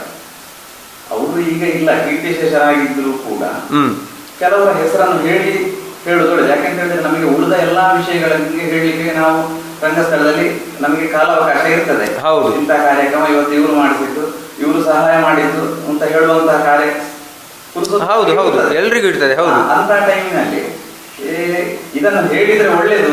ಯಾಕೆಂತ ಹೇಳಿದ್ರೆ ಕೇಳಿದವರಲ್ಲಿ 100 ಜನರಲ್ಲಿ 4 ಜನರಾದ್ರೂ ನೆನಪಿಟ್ಟುಕೊಂಡು ಹೋದ್ರೆ ಅದೇ ಆ ಕವಿಗೆ ಇರುವಂತಹ ಒಂದು. ಹೌದು, ನಾನೇನು ಹೇಳುದು ಅಂತಂದ್ರೆ ಪ್ರತಿ ಒಂದು ತಾಳಮದ್ಲೆಯಲ್ಲಿ ಹ್ಯಾಂಡ್ ವಿಲ್ ಅಲ್ಲಿ ಕೂಡ ಇಂಥ ಇದು ಬರಿಬಹುದು. ಈ ಪ್ರಸಂಗದ ಕರ್ತೃ ಇಂಥವ್ರು, ಅಥವಾ ತಾಳಮದ್ಲೆ ಶುರು ಆಗುವ ಮುಂಚೆ ಪ್ರಸಂಗ ರಚನೆ ಇಂಥವರದ್ದು ಅಂತ ಹೇಳಿ ಆ ನಂತರ ಶುರು ಮಾಡುದು ಒಳ್ಳೇದು. ಬಯಲಾಟಗಳಲ್ಲೂ ಅಷ್ಟೇ ಖಂಡಿತ ಮಾಡಬಹುದು, ಇದನ್ನು ಮಾಡಬಹುದು. ಯಾಕೆಂತ ಹೇಳಿದ್ರೆ ಬಯಲಾಟದ ಮಧ್ಯದಲ್ಲಿ ಹಾಸ್ಯಗಾರರು ಬಂದು ಇನ್ನು ನಮ್ಮ ಮುಂದಿನ ಕಾರ್ಯಕ್ರಮ ಇಂಥಲ್ಲಿ ಉಂಟು ಅಂತ ಹೇಳುವಲ್ಲಿ ಅವರಿಗೆ ಬೇಕಾಗುವುದು ಒಂದು ವಾಕ್ಯ. ಇವತ್ತಿನ ಈ ಪ್ರಸಂಗವನ್ನು ಬರೆದಂತಹ ಕವಿ ಅಂತ ಹೇಳಿದ್ರೆ ಆ ಕವಿಗೂ ನಮ್ಮ ಒಂದು ಕೃತಜ್ಞತೆಗಳು ಅಂತ ಹೇಳಿದ್ರೆ ಎಷ್ಟು ಒಂದು ಚಂದ ಬರ್ತದೆ, ತುಂಬಾ ಸಂತೋಷ ಆಗ್ತದೆ. ಇದು ನಿಜವಾಗಿ ಪ್ರಾಜ್ಞರಿಗೆ ಬಹಳ ಸಂತೋಷ ಕೊಡುವಂತಹ ವಿಷಯ.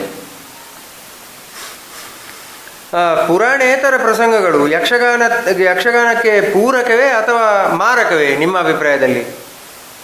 ಪುರಾಣೇತರ ಪ್ರಸಂಗಗಳು ಪೂರಕ ಅಂತ ಪೂರ್ತಿ ಹೇಳುವಾಗಿಲ್ಲ. ಹಾಗೆಂತೇಳಿ ಕೆಲವು ಪ್ರಸಂಗಗಳಲ್ಲಿ ಏನಾದರೂ ಒಳ್ಳೆಯ ಆಶೆ ಇದ್ರೆ ಅದನ್ನು ಬಳಸಿಕೊಳ್ಳಬಹುದು. ಮತ್ತೆ ಈಗಿನ ಬರೇ ಸಿನಿಮಾ ಕಥೆಗಳ ರೀತಿಯದ್ದೇ ಪ್ರಸಂಗಗಳನ್ನು ಮಾಡಿ ಏನು ಪ್ರಯೋಜನ? ಇವರು ವೇಷ ಹಾಕ್ತಾರೆ, ಬಂದು ಹೋಗ್ತಾರೆ, ನೋಡ್ತಾರೆ, ಪ್ರೇಕ್ಷಕರು ಬಿಸಿಲು ಹೊಡಿತಾರೆ ಅಷ್ಟೇ. ಅದರಿಂದ ಸಮಾಜಕ್ಕೆ ಏನು ಆಶಯ ಸಿಗ್ತದೆ? ಏನೂ ಸಿಗುವುದಿಲ್ಲ. ಹೌದು, ಯಕ್ಷಗಾನ ನಿಜವಾಗಿ ಆದರೆ ವೇಷಭೂಷಣ ಅದರಲ್ಲೆಲ್ಲ ತನ್ನ ಒಂದು ಇದನ್ನು ಕಳ್ಕೊಳ್ತಾ ಬರ್ತದೆ. ಹೌದು. ಹವ್ಯಾಸಿ ಭಾಗವತರಾಗಿ ತಮಗೆ ಎದುರಾಗಿರಬಹುದಾದ ಸವಾಲುಗಳೇನು?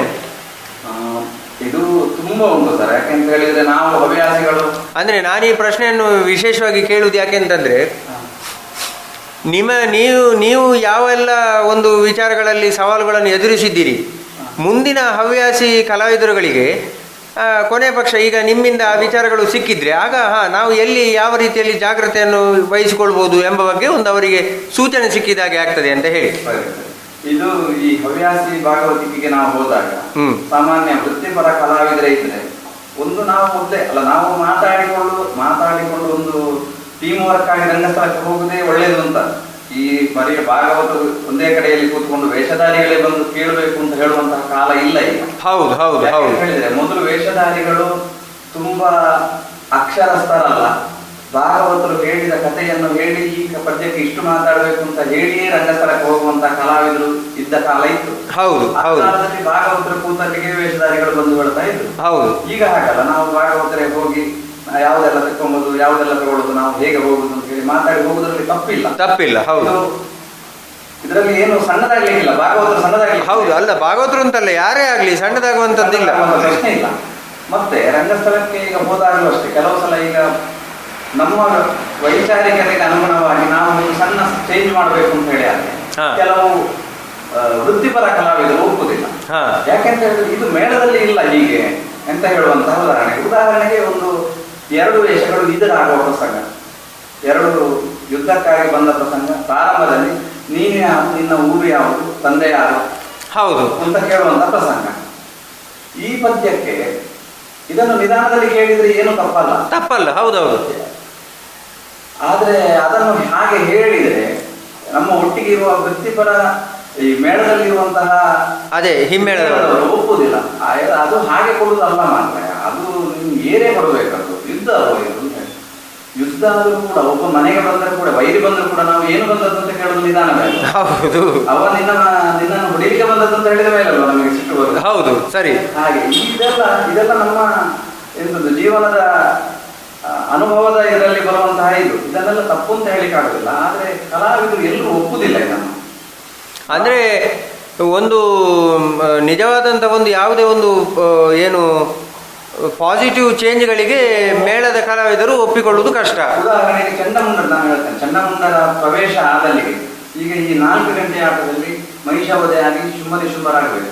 ಚಂಡಮುಂಡರು ಪ್ರವೇಶ ಆದಲ್ಲಿಗೆ ನಾವು ಮೊದಲಿಗೆ ಕಟೀಲ್ ಮಾಡಿದಲ್ಲಿ ಈಗ ನಾನು ಆನೆಯನ್ನು ಸೊಡ್ಡಿಲನ್ನು ಹಿಡಿದು ನೆಲಕ್ಕೆ ಬಡಿದು ಹೆಬ್ಬಾವನ್ನು ತಿನ್ನೆ ಅಂತ ಹೇಳುವಂತ ಒಂದು ಪ್ಲಾಟ್ ಉಂಟು ಚಂಡಮುಂಡರಿಗೆ. ಹೌದು ಹೌದು.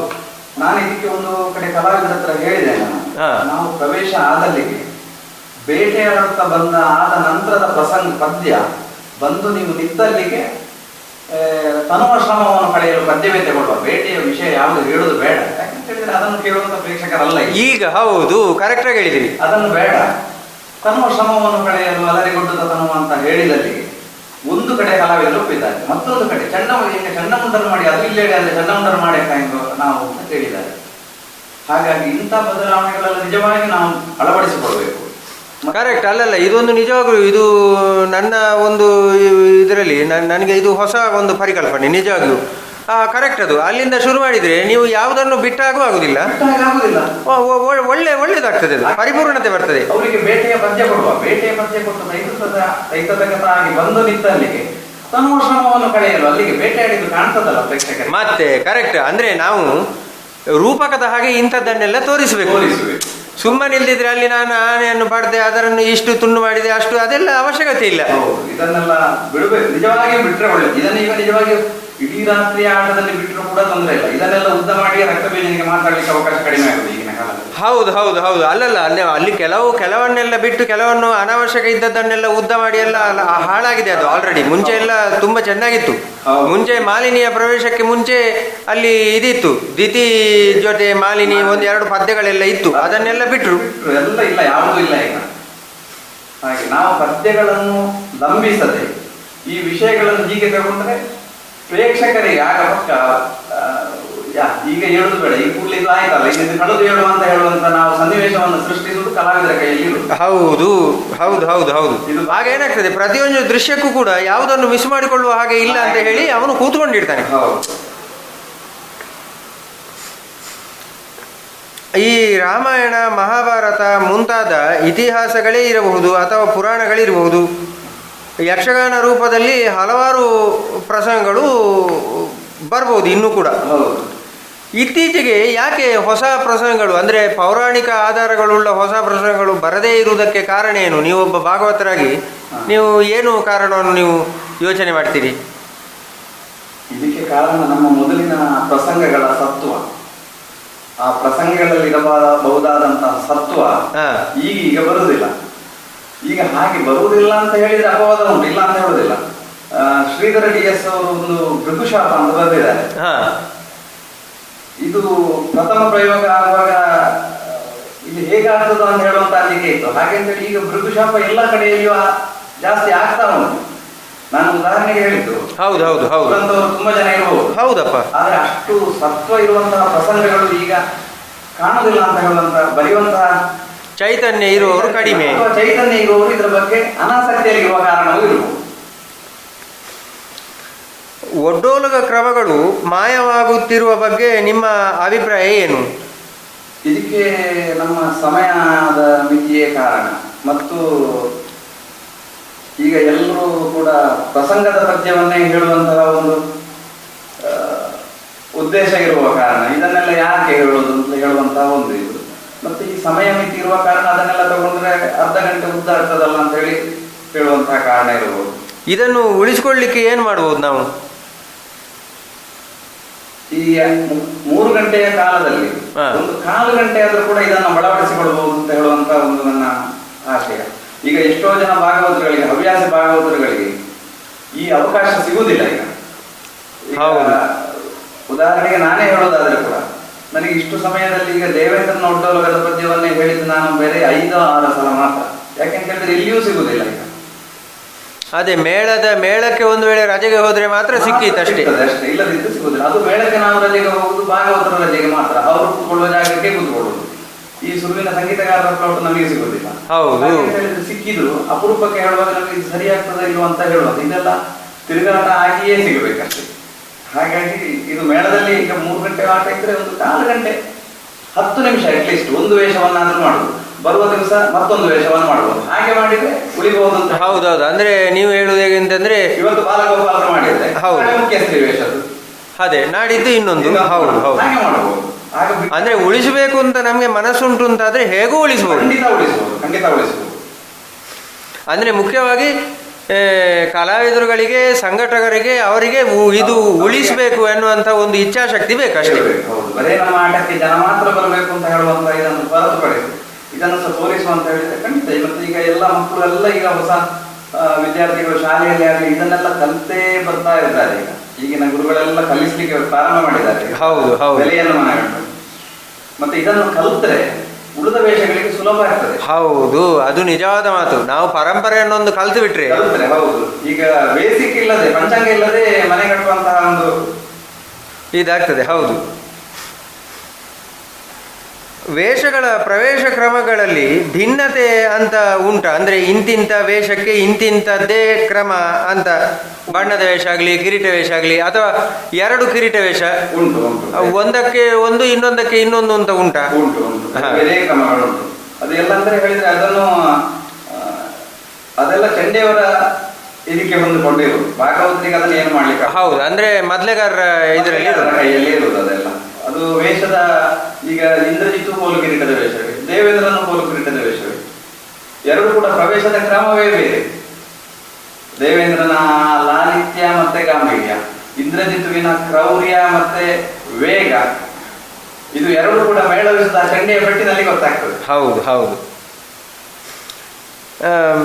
ಯಾವೆಲ್ಲ ಸನ್ನಿವೇಶಗಳಲ್ಲಿ ಬಿಡ್ತಿಗೆ ಅವಶ್ಯಕತೆ ಇಲ್ಲ ನಿಮ್ಮ ಅಭಿಪ್ರಾಯದಲ್ಲಿ? ಒಂದು ಈ ಸಂಭಾಷಣೆ ಬಹಳ ತೀವ್ರವಾದ ಹಂತದಲ್ಲಿ ಇರುವಂತಹ ಸಮಯದಲ್ಲಿ ಬಿಡ್ತಿಗೆಯನ್ನು ಕೊಟ್ಟರೆ ಅವರ ಯೋಚನಾ ಲಹರಿ ಹಿಂದೆ ಬರುವ ಆಲೋಚನೆ ಉಂಟು. ಬರೋದು ಅಂತ ಹೇಳಿದ್ರೆ ಹಾಗಲ್ಲ, ಅವರಿಗೆ ವೇಗ ಕಟ್ಟಿದ ಹಾಗೆ, ಅವರು ಅದೇ ಸ್ಪೀಡ್ ಬ್ರೇಕರ್ ಹಾಕಿದಾಗ ಆಗ್ತದೆ.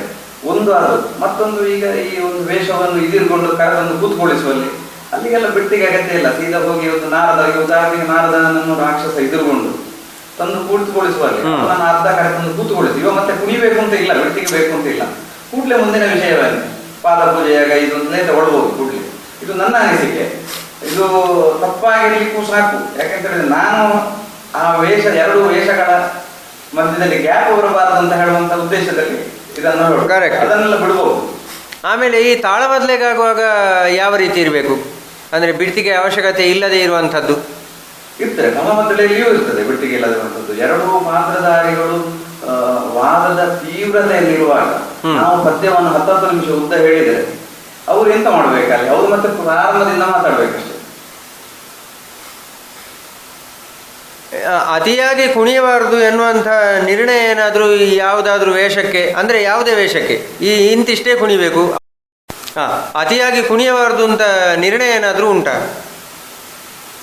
ಕೆಲವು ವೇಷಗಳಿಗೆ ಉಂಟು. ವೇಷದ ಗಾಂಭೀರ್ಯ, ಅದೇ ನಾನು ಆಗ ಹೇಳಿದ ಹಾಗೆ ಯಾವುದೇ ಒಂದು ವೇಷ ಅದು ವೇಷವಾಗಿಯೇ ಇರುವಾಗ ಅದು ಅದರ ವೇಷದ ಗಾಂಭೀರ್ಯವನ್ನು ಬಿಟ್ಟು ಕುಣಿದ್ರೆ ಅದು ಒಳ್ಳೇದು ಕಾಣುತ್ತದೆ. ಈಗ ಇಂದ್ರಜಿತ್ತುವೆ ಅವ ಈ ಅಭಿಮನ್ಯು ಕುಣದಾಗಿ ಕುಣಿಲಿಕ್ಕೆ ಹೊರಟ್ರೆ ಅವ ಇಂದ್ರಜಿತ್ತು ಆಗುದಿಲ್ಲ, ಅವ ಈ ವೇಷಧಾರಿ ಮಾತ್ರ ಆಗ್ತಾನಷ್ಟೇ ಅಂತ ನನ್ನ ಅಭಿಪ್ರಾಯ. ಈಗ ದಾಕ್ಷಾಯಿಣಿ ಮಾಯಾಸ್ವರೂಪನಕ್ಕೆ ಕುಣದಾಗಿ ಕುಣಿದ್ರೆ ದಾಕ್ಷಾಯಿಣಿಯ ಪಾವಿತ್ರ್ಯ ಇಲ್ಲಿ ಹೋಯ್ತು. ಹೌದು, ದಾಕ್ಷಾಯಿಣಿಯನ್ನು ಈಶ್ವರನ ಹೆಂಡತಿ ಅಂತ ಹೇಳ್ತೇವೆ. ಅದೇ ಪಾತ್ರದ ಔಚಿತ್ಯವೇ ಅಲ್ಲಿ ಪ್ರಶ್ನಾರ್ಹ ಆಗ್ತದೆ. ಸಭಾ ಕ್ಲಾಸು ಒಬ್ಬೊಬ್ಬ ಗುರುಗಳು ಕಲಿಸುವುದು ಒಂದೊಂದು ರೀತಿ ಇರುವುದು ಯಾಕೆ? ಹೀಗೆ ಅಂತ ನಿರ್ಣಯ ಅಂತ ಏನಾದರೂ ಉಂಟಾ? ಈಗ ನಾನು ಗಮನಿಸಿದ ಹಾಗೆ ಒಂದು 2-3 ಟೈಪಿನದ್ದು ಸಭಾ ಕ್ಲಾಸ್ ಉಂಟು. ಹೌದು, ಉಂಟು. ಇದರ ಬಗ್ಗೆ ಅದು ಆ ಗುರುಗಳ ಇದರಲ್ಲಿ ಬರ್ಬೇಕಷ್ಟೇ. ಯಾಕೆ ಅಂತ ಹೇಳಿದ್ರೆ ಅವರಲ್ಲಿ ಒಂದು, ಈಗ ನಮ್ಮಲ್ಲಿ ತೆಗ್ಗುತಿಟ್ಟಿನಲ್ಲಿ ಈ ವೇಷಗಳು ಹೀಗೆ ಅಂತ ಕೇಳಿದ್ರೆ ಒಬ್ಬೊಬ್ರು ಒಂದೊಂದು ರೀತಿ ಹೇಳ್ತಾರೆ. ಹೌದು, ಒಬ್ರು ಈ ಬಣ್ಣದ ವೇಷ ಹೀಗೆ ಅಂತ ಹೇಳಿದ್ರೆ ಇಲ್ಲ ಅದು ಹೀಗೆ ಅಂತ ಹೇಳುವಂತ ಮನೋಭಾವ ಉಂಟು. ಇದು ಅವರವರೇ ಕೂತು ಮಾತಾಡಿ, ಯಕ್ಷಗಾನದ ಹಿರಿಯರು ಮತ್ತು ಮೇಧಾವಿಗಳು ಕೂತೇ ಮಾತಾಡಿ ಇದಕ್ಕೊಂದು ಏಕಸೂತ್ರವನ್ನು ತಂದ್ರೆ ಒಳ್ಳೆಯದು. ಇದು ಸರಿಯಾಗಿತ್ತು. ಹಿಮ್ಮೇಳಕ್ಕೆ ಸರಿಯಾಗಿ ಕುಣಿಯುವುದಾ ಅಥವಾ ಕುಣಿತಕ್ಕೆ ಸರಿಯಾಗಿ ಹಿಮ್ಮೇಳ ಇರ್ಬೇಕಾ? ಹಿಮ್ಮೇಳ ಅಂತ ಹೇಳಿದ್ರೆ ತಾಳ ಮತ್ತೆ ಹಾಡು. ಈ ತಾಳ ಮತ್ತು ಹಾಡಿಗೆ ಸರಿಯಾಗಿ ಅವರು ಕುಣಿದು ಅದಕ್ಕೆ ಭಾವನೆಯನ್ನು ಕೊಡಬೇಕು. ಅವರ ಆಂಗಿಕ ಅಭಿನಯ ಪದ್ಯಕ್ಕೆ ಇರಬೇಕು. ಹೌದು, ಹಾಗೆ ಇದ್ರೆ ಇದು ಯಕ್ಷಗಾನ. ಆದ್ರೆ ಅದು ಒಂದಕ್ಕೊಂದು ಪೂರಕ. ಬರೇ ವೇಷಧಾರಿಗಳಿಗೆ ಸರಿಯಾಗಿ ಪದ್ಯ ಹೇಳೋದು ಅಂತ ಹೇಳಿದ್ರೆ ಅದು ಯಕ್ಷಗಾನ ಅಂತ ಹೇಳಿ ಆಗುದಿಲ್ಲ.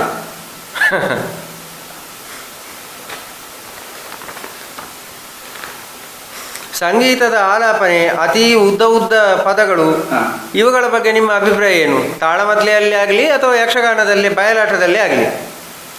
ಇಲ್ಲ, ಉದ್ದ ಈಗ ಸಂಗೀತಕ್ಕೆ ಸಂಗೀತದ್ದೇ ಆದ ವೇದಿಕೆ ಇದೆ. ಯಕ್ಷಗಾನ ಭಾಗವತಿಕೆಗೆ ಬೇರೆ ವೇದಿಕೆ ಇಲ್ಲ. ಅದಕ್ಕೆ ಯಕ್ಷಗಾನದ ವೇದಿಕೆಯೇ ಇರೋದು. ಹಾಗಾಗಿ ನಾವು ಯಕ್ಷಗಾನದ ಹಾಡುಗಳನ್ನು ನಾವೀಗ ಸಂಗೀತ ಗೊತ್ತುಂಟು ಅಂತ ಹೇಳಿಕೊಂಡು ಆಲಾಪನೆಯನ್ನು ಅರ್ಧ ಗಂಟೆ ಹೇಳಿದರೆ ವೇಷಧಾರಿಗಳು ಅಥವಾ ಅರ್ಥಧಾರಿಗಳು ಏನು ಮಾಡಬೇಕಾಗಿ? ಮೋಹನ ರಾಗ ಅರ್ಧ ಗಂಟೆ, 1/4 ಗಂಟೆ ಹೇಳುವಂತ ಸಂಗೀತಗಾರರು ಇದ್ದಾರೆ. ಹಾಗೆಂತೇಳಿ ಯಕ್ಷಗಾನದಲ್ಲಿ ಅದು ಅಗತ್ಯ ಇಲ್ಲ. ಆ ರಾಗದ ಛಾಯೆಯನ್ನು ಕೊಟ್ಟು ಭಾವನೆಯನ್ನು ಕೊಡುವಂತದ್ದು ಮಾತ್ರ ಮುಖ್ಯ ಅಂತ ನನ್ನ ಅಭಿಪ್ರಾಯ. ರಂಗ ನಿರ್ದೇಶನದ ಜವಾಬ್ದಾರಿಯಲ್ಲಿ ಹೆಚ್ಚಿನ ಪಾಲು ಭಾಗವತರಿಗ, ಕವಿಗ ಅಥವಾ ವ್ಯವಸ್ಥಾಪಕರಿಗ? ವ್ಯವಸ್ಥಾಪಕರಿಗೆ ಈಗ ಈ ನಿರ್ದೇಶನದ ಹೊಣೆಗಾರಿಕೆ ಬಹಳ ಕಡಿಮೆ ಅಂತೇಳಿ ನನ್ನ ಅಭಿಪ್ರಾಯ. ನನ್ನ ಈಗಿನ ಅನುಭವದಲ್ಲಿ ಮನಸ್ಸು ಮಾಡಿದ್ರೆ ಭಾಗವತರಿಗೆ ಉಳಿಸಬಹುದು ಇದನ್ನು. ಅದೇ, ಭಾಗವತರು ಮನಸ್ಸು ಮಾಡಿ ಉಳಿಸಬೇಕು. ಆದ್ರೆ ಭಾಗವತರ ಮನಸ್ಸಿಗೆ ಸರಿಯಾಗಿ ಸ್ಪಂದಿಸುವ ಕಲಾವಿದರು ಸಿಗಬೇಕು. ಇದು ಬಹಳ ಕಡಿಮೆ. ಸಿಗ್ತಾರೆ, ಇಲ್ಲ ಅಂತ ಹೇಳೋದಿಲ್ಲ. ಹೊಸ ತಲೆಮಾರಿನಲ್ಲಿ ತುಂಬಾ ಜನ ಇದ್ದಾರೆ. ಈಗ ಯುವ ಪೀಳಿಗೆ ಯಕ್ಷಗಾನದತ್ತ ಮತ್ತೆ ಆಕರ್ಷಿಸಲ್ಪಟ್ಟಿದೆ. ಆದರೆ ಹೊಸ ದೃಷ್ಟಿಕೋನ, ಹೊಸ ಆಯಾಮದೊಂದಿಗೆ. ಇದಕ್ಕೆ ನಿಮ್ಮ ಅಭಿಪ್ರಾಯ ಏನು? ಯುವ ಜನತೆ ಆಕರ್ಷಿಸಲ್ಪಟ್ಟಿದೆ, ಆದ್ರೆ ಅದು ನಿಜವಾದ ಯಕ್ಷಗಾನದ ಮೌಲ್ಯಕ್ಕೆ ಅಲ್ಲ ಅಂತ ಹೇಳುವಂತ ಒಂದು ಅಭಿಪ್ರಾಯ ಉಂಟು ನನ್ನದು. ಹೌದು, ಅವರು ಕೇವಲ ವೈಯಕ್ತಿಕವಾದ ಒಂದು ಅಭಿಮಾನಿಗಳಾಗಿ ಇಂತಿಂತ ಕಲಾವಿದರು ಅಥವಾ ಇಂತಿಂತ ಹಾಡುಗಾರರು ಇದ್ರೆ ಮಾತ್ರ ನಾವು ಹೋಗುದು ಅಂತ ಹೇಳುವಂತಹ ಒಂದು ಮಟ್ಟಕ್ಕೆ, ಅದೇ ಅವರನ್ನು ನಾವು ಯಕ್ಷಗಾನದ ಅಭಿಮಾನಿಗಳು ಅಂತ ಹೇಳಲಿಕ್ಕೆ ಆಗುದಿಲ್ಲ. ಅದು ಆ ಕಲಾವಿದರ ಅಭಿಮಾನಿಗಳು ಅಂತ ಹೇಳ್ಬೇಕಷ್ಟೇ. ನಿಜವಾದ ಯಕ್ಷಗಾನದ ಅಭಿಮಾನಿಗಳು ಇದ್ದಾರೆ, ಇಲ್ಲ ಅಂತ ಹೇಳುದಿಲ್ಲ, ಬಹಳ ಕಡಿಮೆ. ಆದ್ರೆ ಅವರು ಈ ಅತಿರೇಕಗಳನ್ನು ಸಹಿಸುವುದಿಲ್ಲ.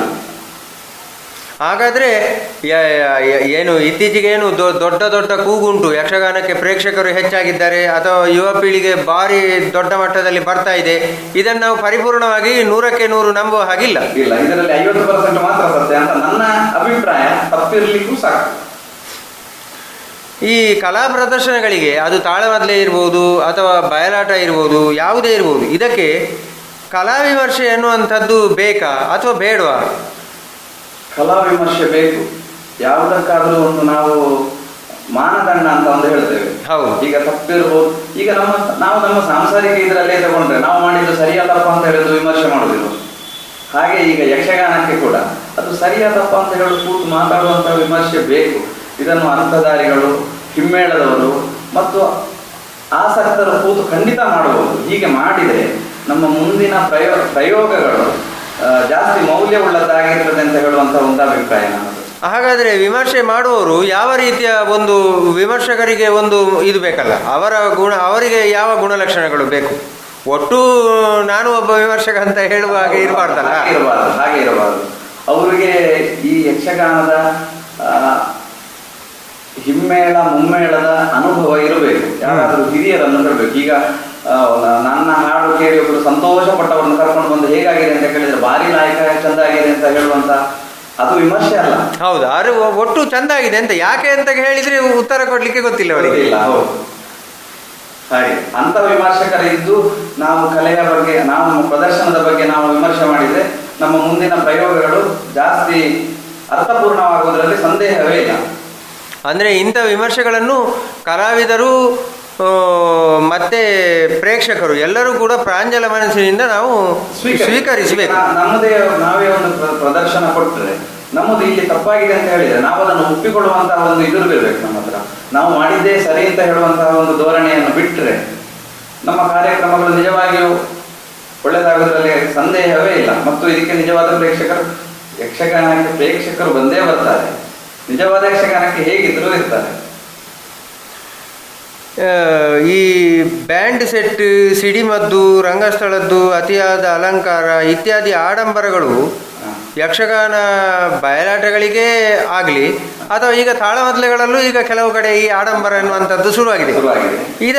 ಇದು ಅನಿವಾರ್ಯವೇ? ಇದನ್ನು ನಿಲ್ಲಿಸುವುದಿದ್ರೆ ಇದಕ್ಕೆ ಯಾರು ಏನು ನಿಲ್ಲಿಸುವ ಪ್ರಯತ್ನ ಮಾಡಬೇಕು? ಇದಕ್ಕೆ ಸಂಘಟಕರು ಮತ್ತು ಕಲಾವಿದರು ಎಲ್ಲರೂ ಸೇರಿ ಸಂಘಟಕರ ಹತ್ರ ಮಾತಾಡಿ ಇದನ್ನು ಅವರನ್ನು ಒಲಿಸಿ ನಿಲ್ಲಿಸುವುದು. ಯಾಕೆಂದ್ರೆ ಇದು ಕಲಾವಿದರಿಗೆ ತೊಂದರೆ ಆಗುವಂತಹ ಕೆಲವು ಸನ್ನಿವೇಶಗಳಿರ್ತದೆ. ಮಾತಾಡಿಕೊಂಡಿರುವಾಗ ಅಲ್ಲಿ ಗನ್ನಲ್ ಮಾಡುವಾಗ ಹೊಡಿವಾಗ ಇವರಿಗೆ ಒಮ್ಮೆ ಸ್ತಬ್ಧ ಆದಾಗ ಆಗ್ತದೆ. ಹೌದು, ಅವರ ಆಲೋಚನೆ ಒಮ್ಮೆ ಅವರ ಆಲೋಚನೆಯಿಂದ ಈ ಲೋಕಕ್ಕೆ ಬರ್ತಾರೆ. ಹೌದು. ಹಾಗಾಗಿ ಇದನ್ನು ಕಲಾವಿದರು ಮತ್ತೆ ಮೇಳದ ವ್ಯವಸ್ಥಾಪಕರು, ಸಂಘಟಕರು ಎಲ್ಲರೂ ಒಟ್ಟಾಗಿ ಕೂತು ಮಾತಾಡಿದ್ರೆ ಇದು ಅನಿವಾರ್ಯ ಏನೂ ಅಲ್ಲ. ಇದು ಅವರ ಎಂತದ್ದು ಭಕ್ತಿಯ ಈ ಇತ್ತೀಚೆಗೆ ಯಕ್ಷಗಾನ ವೈಭವ ಅಂತ ಹೊಸ ಒಂದು ಕವಲು ಶುರುವಾಗಿದೆ. ಈ ಕಾರ್ಯಕ್ರಮದ ಬಗ್ಗೆ ನಿಮ್ಮ ಅಭಿಪ್ರಾಯ ಏನು? ಯಕ್ಷಗಾನ ವೈಭವ ಅಂತ ಹೇಳುವುದು ಶುರುವಾದ ನನ್ನ ಅಂದಾಜಿ ಆ ಕಲಾವಿದರ ಬಗ್ಗೆ ಇರುವ ಮೋಹವನ್ನು ಪ್ರದರ್ಶಿಸಲಿಕ್ಕೆ ಬೇಕಾಗಿ ಮತ್ತೊಂದು ಸಮಯದ ಅಭಾವ, ಇಡೀ ಪ್ರದರ್ಶನ ಕೊಡುವಷ್ಟು ಅನುಕೂಲ ಇಲ್ಲದಿರುವಂತಹ ಕಾರಣ ಇರ್ಲಿಕ್ಕೂ ಸಾಕು. ಹಾಗೆಂತೇಳಿ ಯಕ್ಷಗಾನ ಅವರಲ್ಲಿ ಯಕ್ಷಗಾನದ ವಾಸನೆ ಅವರಲ್ಲಿ ಉಂಟು, ಸಂಘಟಕರಲ್ಲಿ ಉಂಟು. ಹಾಗೆಂತೇಳಿ ಪೂರ್ತಿ ಮಾಡುವಷ್ಟು ಕೆಲವು ಸಲ ಚೈತನ್ಯ ಇಲ್ಲದಿರುವಂತಹ ಸಾಧ್ಯತೆಯೂ ಉಂಟು. ಅದಕ್ಕೋಸ್ಕರ ಯಕ್ಷಗಾನದ ಬದಲಿಗೆ ಒಂದು ಯಕ್ಷಗಾನ ವೈಭವ, ಅವರನ್ನು ಕರೆದು ನಾವೊಂದು ಅವರನ್ನು ಗುರುತಿಸುವ, ಅವರನ್ನು ಗೌರವಿಸುವ, ಮತ್ತೆ ಹಾಡು ಕೇಳುವ ಅವರದ್ದು, ಹೀಗೆಂದು ಅಭಿಪ್ರಾಯದಿಂದ ಇದು ಉಂಟಾಗಿರ್ಲಿಕ್ಕೂ ಸಾಕು. ಹೆಣ್ಣು ಮಕ್ಕಳ ಯಕ್ಷಗಾನ ಮತ್ತು ಮಕ್ಕಳ ಯಕ್ಷಗಾನ ಮತ್ತು ಯಕ್ಷಗಾನವನ್ನು ಉಪವೃತ್ತಿಯಾಗಿ ಸ್ವೀಕರಿಸಿರುವವರು, ಇದರ ಬಗ್ಗೆ ತಮ್ಮ ಅಭಿಪ್ರಾಯ ಏನು? ಅಲ್ಲ, ಇದು ಸಂತೋಷದ ವಿಚಾರವೇ. ಯಾಕಂತ ಹೇಳಿದ್ರೆ ನಾವು ಆ ಯಕ್ಷಗಾನದಲ್ಲಿ ಇರುವಷ್ಟು ಹೊತ್ತು ನಮ್ಮ ಯಾವುದೇ ಒಂದು ವೈಯಕ್ತಿಕವಾದ ಜಂಜಾಟ ಅಥವಾ ಮಾನಸಿಕವಾದ ಚಿಂತೆ ಇದನ್ನೆಲ್ಲ ನಾವು ಕಳೆದಿರ್ತೇವೆ, ನಮಗೆ ನೆನಪಿರುವುದಿಲ್ಲ. ಹೌದು. ಈಗ ನಾವು ರಂಗಸ್ಥಳದಲ್ಲಿರುವಾಗ ನಮಗೆ ಇಲ್ಲಿ ಏನು ಪ್ರಾಬ್ಲಮ್ ಉಂಟು ಅದು ಇದು ಯಾವುದೂ ನೆನಪಿರುವುದಿಲ್ಲ. ನಮ್ಮ ಮಾನಸಿಕ ಸಮಾಧಾನಕ್ಕೆ ಇಂಥದ್ದೆಲ್ಲ ಒಳ್ಳೆಯದು. ಹಾಗಾಗಿ ಅದು ಮತ್ತೆ ಅದಕ್ಕೆ ಹೊಂದಿಕೊಳ್ಳುವುದು, ಅದನ್ನೇ ಇದು ಮನೆಯನ್ನು ಬಿಟ್ಟೇ ಯಕ್ಷಗಾನ ಅಂತ ಹೇಳುವಂಥದ್ದು ಆಗಬಾರ್ದು ಅಷ್ಟೇ. ಅಂದ್ರೆ ಈ ಹೆಣ್ಣು ಮಕ್ಕಳ ಮತ್ತು ಮಕ್ಕಳ ಯಕ್ಷಗಾನಗಳ ಬಗ್ಗೆ ನಿಮ್ಮ ಅಭಿಪ್ರಾಯ ಏನು? ಇತ್ತೀಚೆಗೆ ಹೆಣ್ಣು ಮಕ್ಕಳದ್ದು ತುಂಬಾ ಆಗ್ತಾ ಉಂಟು. ಆದ್ರೆ ಇದು ಕೆಲವರು ಅವರ ಮನೆಯವರ ನಮ್ಮ ಮಕ್ಕಳನ್ನು ಮಕ್ಕಳ ಪ್ರತಿಭೆಯನ್ನು ಹೊರಗೆ ಹಾಕಬೇಕು ಅಂತ ಹೇಳುವಂತ ಉತ್ಸಾಹದಲ್ಲಿ ಮಾಡುವ ಇದು ಇರ್ಲಿಕ್ಕೂ ಸಾಕು. ಎಲ್ರದ್ದು ಅಲ್ಲ. ಮತ್ತೆ ಈ ಯಕ್ಷಗಾನದಿಂದಾಗಿ ಈ ಉಳಿದದ್ದೆಲ್ಲ ಸ್ವಲ್ಪ ಕಡಿಮೆ ಆಗ್ತದೆ. ಉಳಿದ ಬೇಡದಿದ್ದದ್ದು ಈ ಹೊತ್ತು ಸಾಯಂಕಾಲದ ಹೊತ್ತಿನಲ್ಲಿ ಟಿವಿ ನೋಡೋದಾಗ್ಲಿ, ಮತ್ತೆ ಉಳಿದ ಬೇಡಗಟ್ಟೆಯನ್ನು ನಾವು ಈಗ ನೋಡೋದಾಗ್ಲಿ, ಓದೋದಾಗ್ಲಿ, ಇದು ಉಳಿದು ಈ ಪೌರಾಣಿಕ ಜ್ಞಾನ ನಮಗೆ ಬಂದ್ರೆ ಒಳ್ಳೇದಲ್ಲ. ಒಳ್ಳೇದು. ಹೌದು. ಈ ಒಂದು ಕಾರಣದಿಂದ ಮಕ್ಕಳನ್ನು ಸೇರಿಸಿದ್ರೆ ಒಳ್ಳೇದು ಅಂತ ಹೇಳುದು. ಹರಕೆ ಬಯಲಾಟಗಳು ಯಕ್ಷಗಾನದ ಅಭಿವೃದ್ಧಿಗೆ ಪೂರಕವ ಅಥವಾ ಏನು ಅಂತ ಹೇಳ್ತೀರಿ ನೀವು? ಪ್ರದರ್ಶನದ ಲೆಕ್ಕದಲ್ಲಿ ಪೂರಕಗಳು. ಮತ್ತೆ ಅದೇ ನಾನು ಆಗ ಹೇಳಿದಾಗೆ ಈ ಕಾರ್ಯಕ್ರಮವನ್ನು ಒಳ್ಳೇದು ಮಾಡುವುದು ಕಲಾವಿದರ ಕೈಯಲ್ಲಿ. ನಾವು ಹರಕೆಯ ಯಕ್ಷಗಾನವನ್ನು ಮಾಡುವುದು ಅಂತ ಹೇಳೋದನ್ನು ಬಿಟ್ಟು ಈ ಪ್ರದರ್ಶನವನ್ನು ಚಂದ ಮಾಡಿಕೊಡ್ಲಿಕ್ಕಿರೋದು ನಮ್ಮ ಹೊಣೆ ಅಂತ ಹೇಳುವಂತ ಆಲೋಚನೆ ಆ ಕಲಾವಿದರಿಗೆ ಬಂದ್ರೆ ಸಾರ್ಥಕ. ಇತ್ತೀಚೆಗೆ ಭರವಸೆಯ ಕಲಾವಿದರು ಯಕ್ಷಗಾನ ವಲಯದಲ್ಲಿ ರೂಪುಗೊಳ್ತಾ ಇದ್ದಾರೆ ಅಂತ ನಿಮ್ಗೆ ಅನ್ನಿಸ್ತದ, ಅಥವಾ ರೂಪುಗೊಳ್ತಾ ಇಲ್ಲ ಅಂತಾದ್ರೆ ಅದಕ್ಕೆ ಕಾರಣ ಏನಿರಬಹುದು? ಇಲ್ಲ, ರೂಪುಗೊಳ್ತಾ ಇದ್ದಾರೆ. ಆದ್ರೂ ಕೆಲವು ಪರಿಸರದ ಪ್ರಭಾವದಿಂದಾಗಿ ಅವರು ವೈಯಕ್ತಿಕ ಎಂತದ್ದು ನಾವು ಹೇಳೋದು ಸಮಸ್ಯೆಗಳಿಂದಾಗಿ ಅವರಿಗೆ ಆಗದೇ ಇರಲಿಕ್ಕೂ ಸಾಕು. ಮತ್ತೆ ಈ ಗುಂಪುಗಾರಿಕೆ ಅಂತ ಹೇಳುವಂತ ಇದರಿಂದಾಗಿ ಕೆಲವರು ಪ್ರತಿಭಾವಂತ ಕಲಾವಿದರು ದೂರ ಇರುವಂತಹ ಸಂದರ್ಭವೂ ಉಂಟು. ಅದೇ ಈ ರಾಜಕೀಯದಿಂದಾಗಿ ಹೌದು. ಇಂಥವರಿದ್ರೆ ಮಾತ್ರ ಇಂಥವ್ರು ಬರುದು ಅಂತ ಹೇಳುವಂತ ಒಂದು ಇದು ಇರುವ ಕಾರಣ ಕೆಲವರು ಬದಿಯಲ್ಲಿ ಇರ್ಲಿಕ್ಕೂ ಸಾಕು. ಹಾಗೆಂತೇಳಿ ಇಲ್ಲ ಅಂತ ಹೇಳಿಲ್ಲ, ಇದ್ದಾರೆ, ಖಂಡಿತ ಇದ್ದಾರೆ. ಕಾಲಮಿತಿ ಯಕ್ಷಗಾನದ ಬಗ್ಗೆ ತಮ್ಮ ಖಚಿತವಾದಂತಹ ಅಭಿಪ್ರಾಯ ಏನು? ಇದರ ಸಾಧಕ ಬಾಧಕಗಳೇನು? ಕಾಲಮಿತಿ ಯಕ್ಷಗಾನ ಈಗ ಹಾಡು ಅಂತಲ್ಲ, ಯಾಕೆಂತ ಹೇಳಿದ್ರೆ ಎಲ್ಲರೂ ಕೂಡ ಉದ್ಯೋಗದಲ್ಲಿ ಇರುವ ಕಾರಣ. ಮೊದಲಾದ್ರೆ ಒಂದು ಮನೆಯಲ್ಲಿ 5-6 ಜನ ಒಟ್ಟಿಗೆ ಇರ್ತಾ ಇದ್ರು. ಒಬ್ರು ಏನು ಕೆಲಸ ಮಾಡದಿದ್ರು ಮಾರನೇ ದಿವಸ ನಿದ್ರೆ ಮಾಡಿದ್ರು ಕೂಡ ಉಳಿದ ಕೆಲಸಗಳು ಸಂಘವಾಗಿ ನೆರವೇರ್ತಾ ಇತ್ತು. ಹೌದು. ಈಗ ಅದು ಆಗುದಿಲ್ಲ. ಬೆಳಗ್ಗೆ ಎದ್ದು ಪ್ರತಿಯೊಬ್ಬರಿಗೂ 7 ಗಂಟೆಗೆ ಮನೆಯಿಂದ ಹೊರಡುವಂತ ಅನಿವಾರ್ಯತೆ. ಅಂತ ಸಮಯದಲ್ಲಿ ಕಾಲಮಿತಿ ಒಳ್ಳೆಯದು. ಆದ್ರೆ ಈ ಕಾಲಮಿತಿಯನ್ನು ನಾವು ಇಡೀ ರಾತ್ರಿಯ ಪ್ರಸಂಗವನ್ನು ಕಾಲಮಿತಿಗೆ ಅಳವಡಿಸಿ ಪ್ರಯೋಜನ ಇಲ್ಲ. ಕಾಲಮಿತಿಗೆ ಕಾಲಮಿತಿದ್ದಾದಂತಹ ಕೆಲವು ಕಟ್ಟುಪಾಡುಗಳನ್ನು ವಿಧಿಸಿ ಕಾಲಮಿತಿ ಮಾಡಿದ್ರೆ ಒಳ್ಳೆಯದು. ಹೌದು, ಆಗ ಯಕ್ಷಗಾನವಾಗಿಯೇ ನಮಗೆ ನೋಡ್ಲಿಕ್ಕೆ ಬರ್ತದೆ. ಖಂಡಿತ. ಯಕ್ಷಗಾನದ ಬೆಳವಣಿಗೆಗಳನ್ನು ಯಾವ ಮಾನದಂಡದಿಂದ ಅಳೆಯಬಹುದು? ಅಂದರೆ ಪ್ರೇಕ್ಷಕರ ಸಿಕ್ಕಾಪಟ್ಟೆ ಇದ್ದಾರೆ ಅಂತ ನಾವು ಅಳೆಯುವುದಾ, ಅಥವಾ ಬಹಳಷ್ಟು ಕಾರ್ಯಕ್ರಮಗಳು ನಡೀತಾ ಇದೆ ಅನ್ನುವ ಕಾರಣಕ್ಕೆ ಯಕ್ಷಗಾನ ಬೆಳವಣಿಗೆ ಹೊಂದಿದೆ ಅಂತ ಹೇಳುವುದಾ? ಅದು ಯಾವ ಮಾನದಂಡ ಏನು ಅದಕ್ಕೆ? ಅಲ್ಲ, ಅದು ಯಕ್ಷಗಾನ ಎದುರು ಜನ ತುಂಬ ಇದ್ದಾರೆ ಅಂತ ಹೇಳಿದ್ರೆ ಯಕ್ಷಗಾನ ಒಳ್ಳೇದು ಅಂತ ಹೇಳುವಂತ ಇದು ಅಲ್ಲ. ಅದು ನಿಜವಾಗಿಯೂ ಒಂದು ಒಳ್ಳೆಯ ಕಾರ್ಯಕ್ರಮ ಅಥವಾ ಒಳ್ಳೆಯ ಬುದ್ಧಿಗೆ ಒಳ್ಳೆಯ ಕೆಲಸ ಕೊಡುವಂತಹ ಪ್ರದರ್ಶನ ಅಂತ ಹೇಳಿ ಆದ್ರೆ ಕೇವಲ 50 ಜನ ಇದ್ರೂ ಸಾಕಾಗ್ತದೆ ಕಲಾವಿದರಿಗೆ. 10 ಜನ ಸಭೆಯಲ್ಲಿ ಇದ್ದ ತಾಳಮದ್ದಳೆ ಕೂಡ ಒಂದು 2000 ಜನ ಇದ್ದ ಸಭೆಯಲ್ಲಿದ್ದ ತಾಳಮದ್ದಳೆಗಿಂತ ಶ್ರೇಷ್ಠ ಮಟ್ಟದಲ್ಲಿ ಇರುವಂತಹ ಉದಾಹರಣೆ ಉಂಟು. ಹಾಗಾಗಿ ಕಲೆಗೆ ಜನ ಜಾಸ್ತಿ ಇದ್ದ ಕೂಡಲೇ ಅದರ ಪ್ರದರ್ಶನದ ಮಟ್ಟ ಜಾಸ್ತಿ ಆಯಿತು ಅಂತ ಹೇಳುವಂಥದ್ದು ಅಲ್ಲ. ಹೌದು, ಅಂದರೆ ಈ ಏನು ಭಾರಿ ಯಕ್ಷಗಾನ ಬೆಳವಣಿಗೆ ಹೊಂದಿದೆ, ದೇಶ ವಿದೇಶಕ್ಕೆ ಹೋಗಿದೆ, ಇದೆಲ್ಲ ಮಾನದಂಡ ಅಂತ ಆಗುದಿಲ್ಲ. ಅದು ಮಾನದಂಡ ಆಗುದಿಲ್ಲ. ಕೆಲವರು ಬರೀ ಪ್ರಚಾರಕ್ಕೆ ಬೇಕಾಗಿ ಹೊರಗೆ ಹೋಗಿರ್ಲಿಕ್ಕೂ ಸಾಕು. ಹೌದು. ಆಮೇಲೆ ಪ್ರೇಕ್ಷಕರು ಜಾಸ್ತಿ ಇದ್ರು ಬಂದಿದ್ದಾರೆ, ಯಕ್ಷಗಾನ ಆಟ ಎಂಟರ್ ರೈಸೆಂಡ್, ಅದು ಕೂಡ ಸರಿಯಾದಂಥದ್ದಲ್ಲ. ಇನ್ನು ಮುಂದಕ್ಕೆ ಯಕ್ಷಗಾನ ಯಾವ ರೀತಿ ಬೆಳೆಯಬೇಕು ಅಂತ ನೀವು ಬಯಸ್ತೀರಿ? ಅಂದರೆ ಯಾವೆಲ್ಲ ಮಾರ್ಪಾಡುಗಳು ಯಕ್ಷಗಾನದ ಸಮಗ್ರ ಅಭಿವೃದ್ಧಿಯ ಹಿತದೃಷ್ಟಿಯಿಂದ ಸೂಕ್ತ ಅಂತ ನಿಮ್ಮ ಅಭಿಪ್ರಾಯ? ಮಾರ್ಪಾಡುಗಳು ಅಂತ ಹೇಳಿದ್ರೆ ಹಾಗಲ್ಲ. ಈಗ ಒಂದು ವೇಷ, ಈಗ ನಾವು ಕಾಲಮಿತಿಯಲ್ಲೇ ಮಾಡುವುದಾದರೂ ಕೂಡ 12 ವೇಷವನ್ನು 3 ಗಂಟೆಯಲ್ಲಿ ತರಬಹುದು, 6 ವೇಷವನ್ನು ತರಬಹುದು. 6 ವೇಷ ತಂದು ನಾವು ಆ ಪ್ರದರ್ಶನವನ್ನು ಚೆನ್ನಾಗಿ ಮಾಡಬಹುದು. ಆಗ 1 ಸಲ 2 ಸಲ ನೋಡುವವರಿಗೆ ಒಮ್ಮೆಗೆ ಇದು ಆದರೂ ಕೂಡ ಅದಕ್ಕೆ ಅವರು ಒಗ್ಗಿಕೊಡ್ತಾರೆ. ಈ ಕಥೆಯ ಸಾರಾಂಶವನ್ನು 6 ಜನರಲ್ಲಿ ತರಲಿಕ್ಕೆ ಆಗ್ತದೆ. ಹೌದು. ಈಗ ದೇವೇಂದ್ರನ ಒಡ್ಡೋಲಗ ಮತ್ತೆ ಅದರ ಬಲಗಳು, ಮಹಿಷಾಸುರ ಮತ್ತು ಬಲಗಳು, ಈ ಬಲಗಳ ಯುದ್ಧವನ್ನು ನಾವು ಮಾಡಲೇಬೇಕು ಅಂತಿಲ್ಲ. ಇಲ್ಲ. ಹೌದು. ಶುರುವಿಗೆ ಪ್ರವೇಶಕ್ಕೆ ಇರಲಿ, ಎಲ್ಲ ಬಲಗಳು ಪ್ರವೇಶಕ್ಕೆ ಇರಲಿ. ಹಾಗೆ ಯುದ್ಧಕ್ಕಾಗುವಾಗ ಮಹಿಷಾಸುರ ಮತ್ತೆ ದೇವೇಂದ್ರ ಮಾತ್ರ ಸಾಕು. ಯಾಕೆಂದ್ರೆ ಅದು ಸೂಚ್ಯ, ಉಳಿದವರು ಸೋತ ಆಗಿದೆ ಅಂತ ಹೇಳುವಂತಹ ಸೂಚ್ಯ. ಹೌದು, ಅಷ್ಟು ಅರ್ಥ ಮಾಡಿಕೊಳ್ಳುವಷ್ಟು ಪ್ರೇಕ್ಷಕರಿಗೆ ಬುದ್ಧಿ ಉಂಟು. ಈಗ ಇಂಥ ಬದಲಾವಣೆಗಳನ್ನೆಲ್ಲ ನಾವು ಮಾಡಿ, ಮತ್ತೆ ನಾನು ಆಗ ಹೇಳಿದಾಗೆ ಕೆಲವು ಹೊಸತನಗಳು ಅಂತ ಹೇಳಿದ್ರೆ ರಂಗ ಪ್ರಜ್ಞೆಯನ್ನು ಹೊರತುಪಡಿಸಿದ ಹೊಸತನ ಅಲ್ಲ. ಹೌದು. ಅದರಲ್ಲಿ ಇರುವಂತಹ ಹೊಸತನ್ನೆಲ್ಲ ಅಳವಡಿಸಿಕೊಂಡ್ರೆ, ವೈಚಾರಿಕತೆಗಳನ್ನು ಅಳವಡಿಸಿಕೊಂಡ್ರೆ, ಪ್ರೇಕ್ಷಕರಿಗೆ ಒಳ್ಳೆಯ ಆಶಯವನ್ನು ನಾವು ಕೊಡ್ತೇವೆ ಅಂತ ಹೇಳಿದ್ರೆ ಖಂಡಿತ ಜನ. ಯಕ್ಷಗಾನವನ್ನು ಉಳಿಸಿ ಬೆಳೆಸಬೇಕಾದಂತಹ ಹೊಣೆಗಾರಿಕೆ ಯಾರದ್ದು? ಅಂದರೆ ಪ್ರೇಕ್ಷಕರದ್ದ, ಸಂಘಟಕರದ್ದ, ಕಲಾವಿದರುಗಳದ್ದ, ಮೇಳದ ಯಜಮಾನರುಗಳದ್ದ?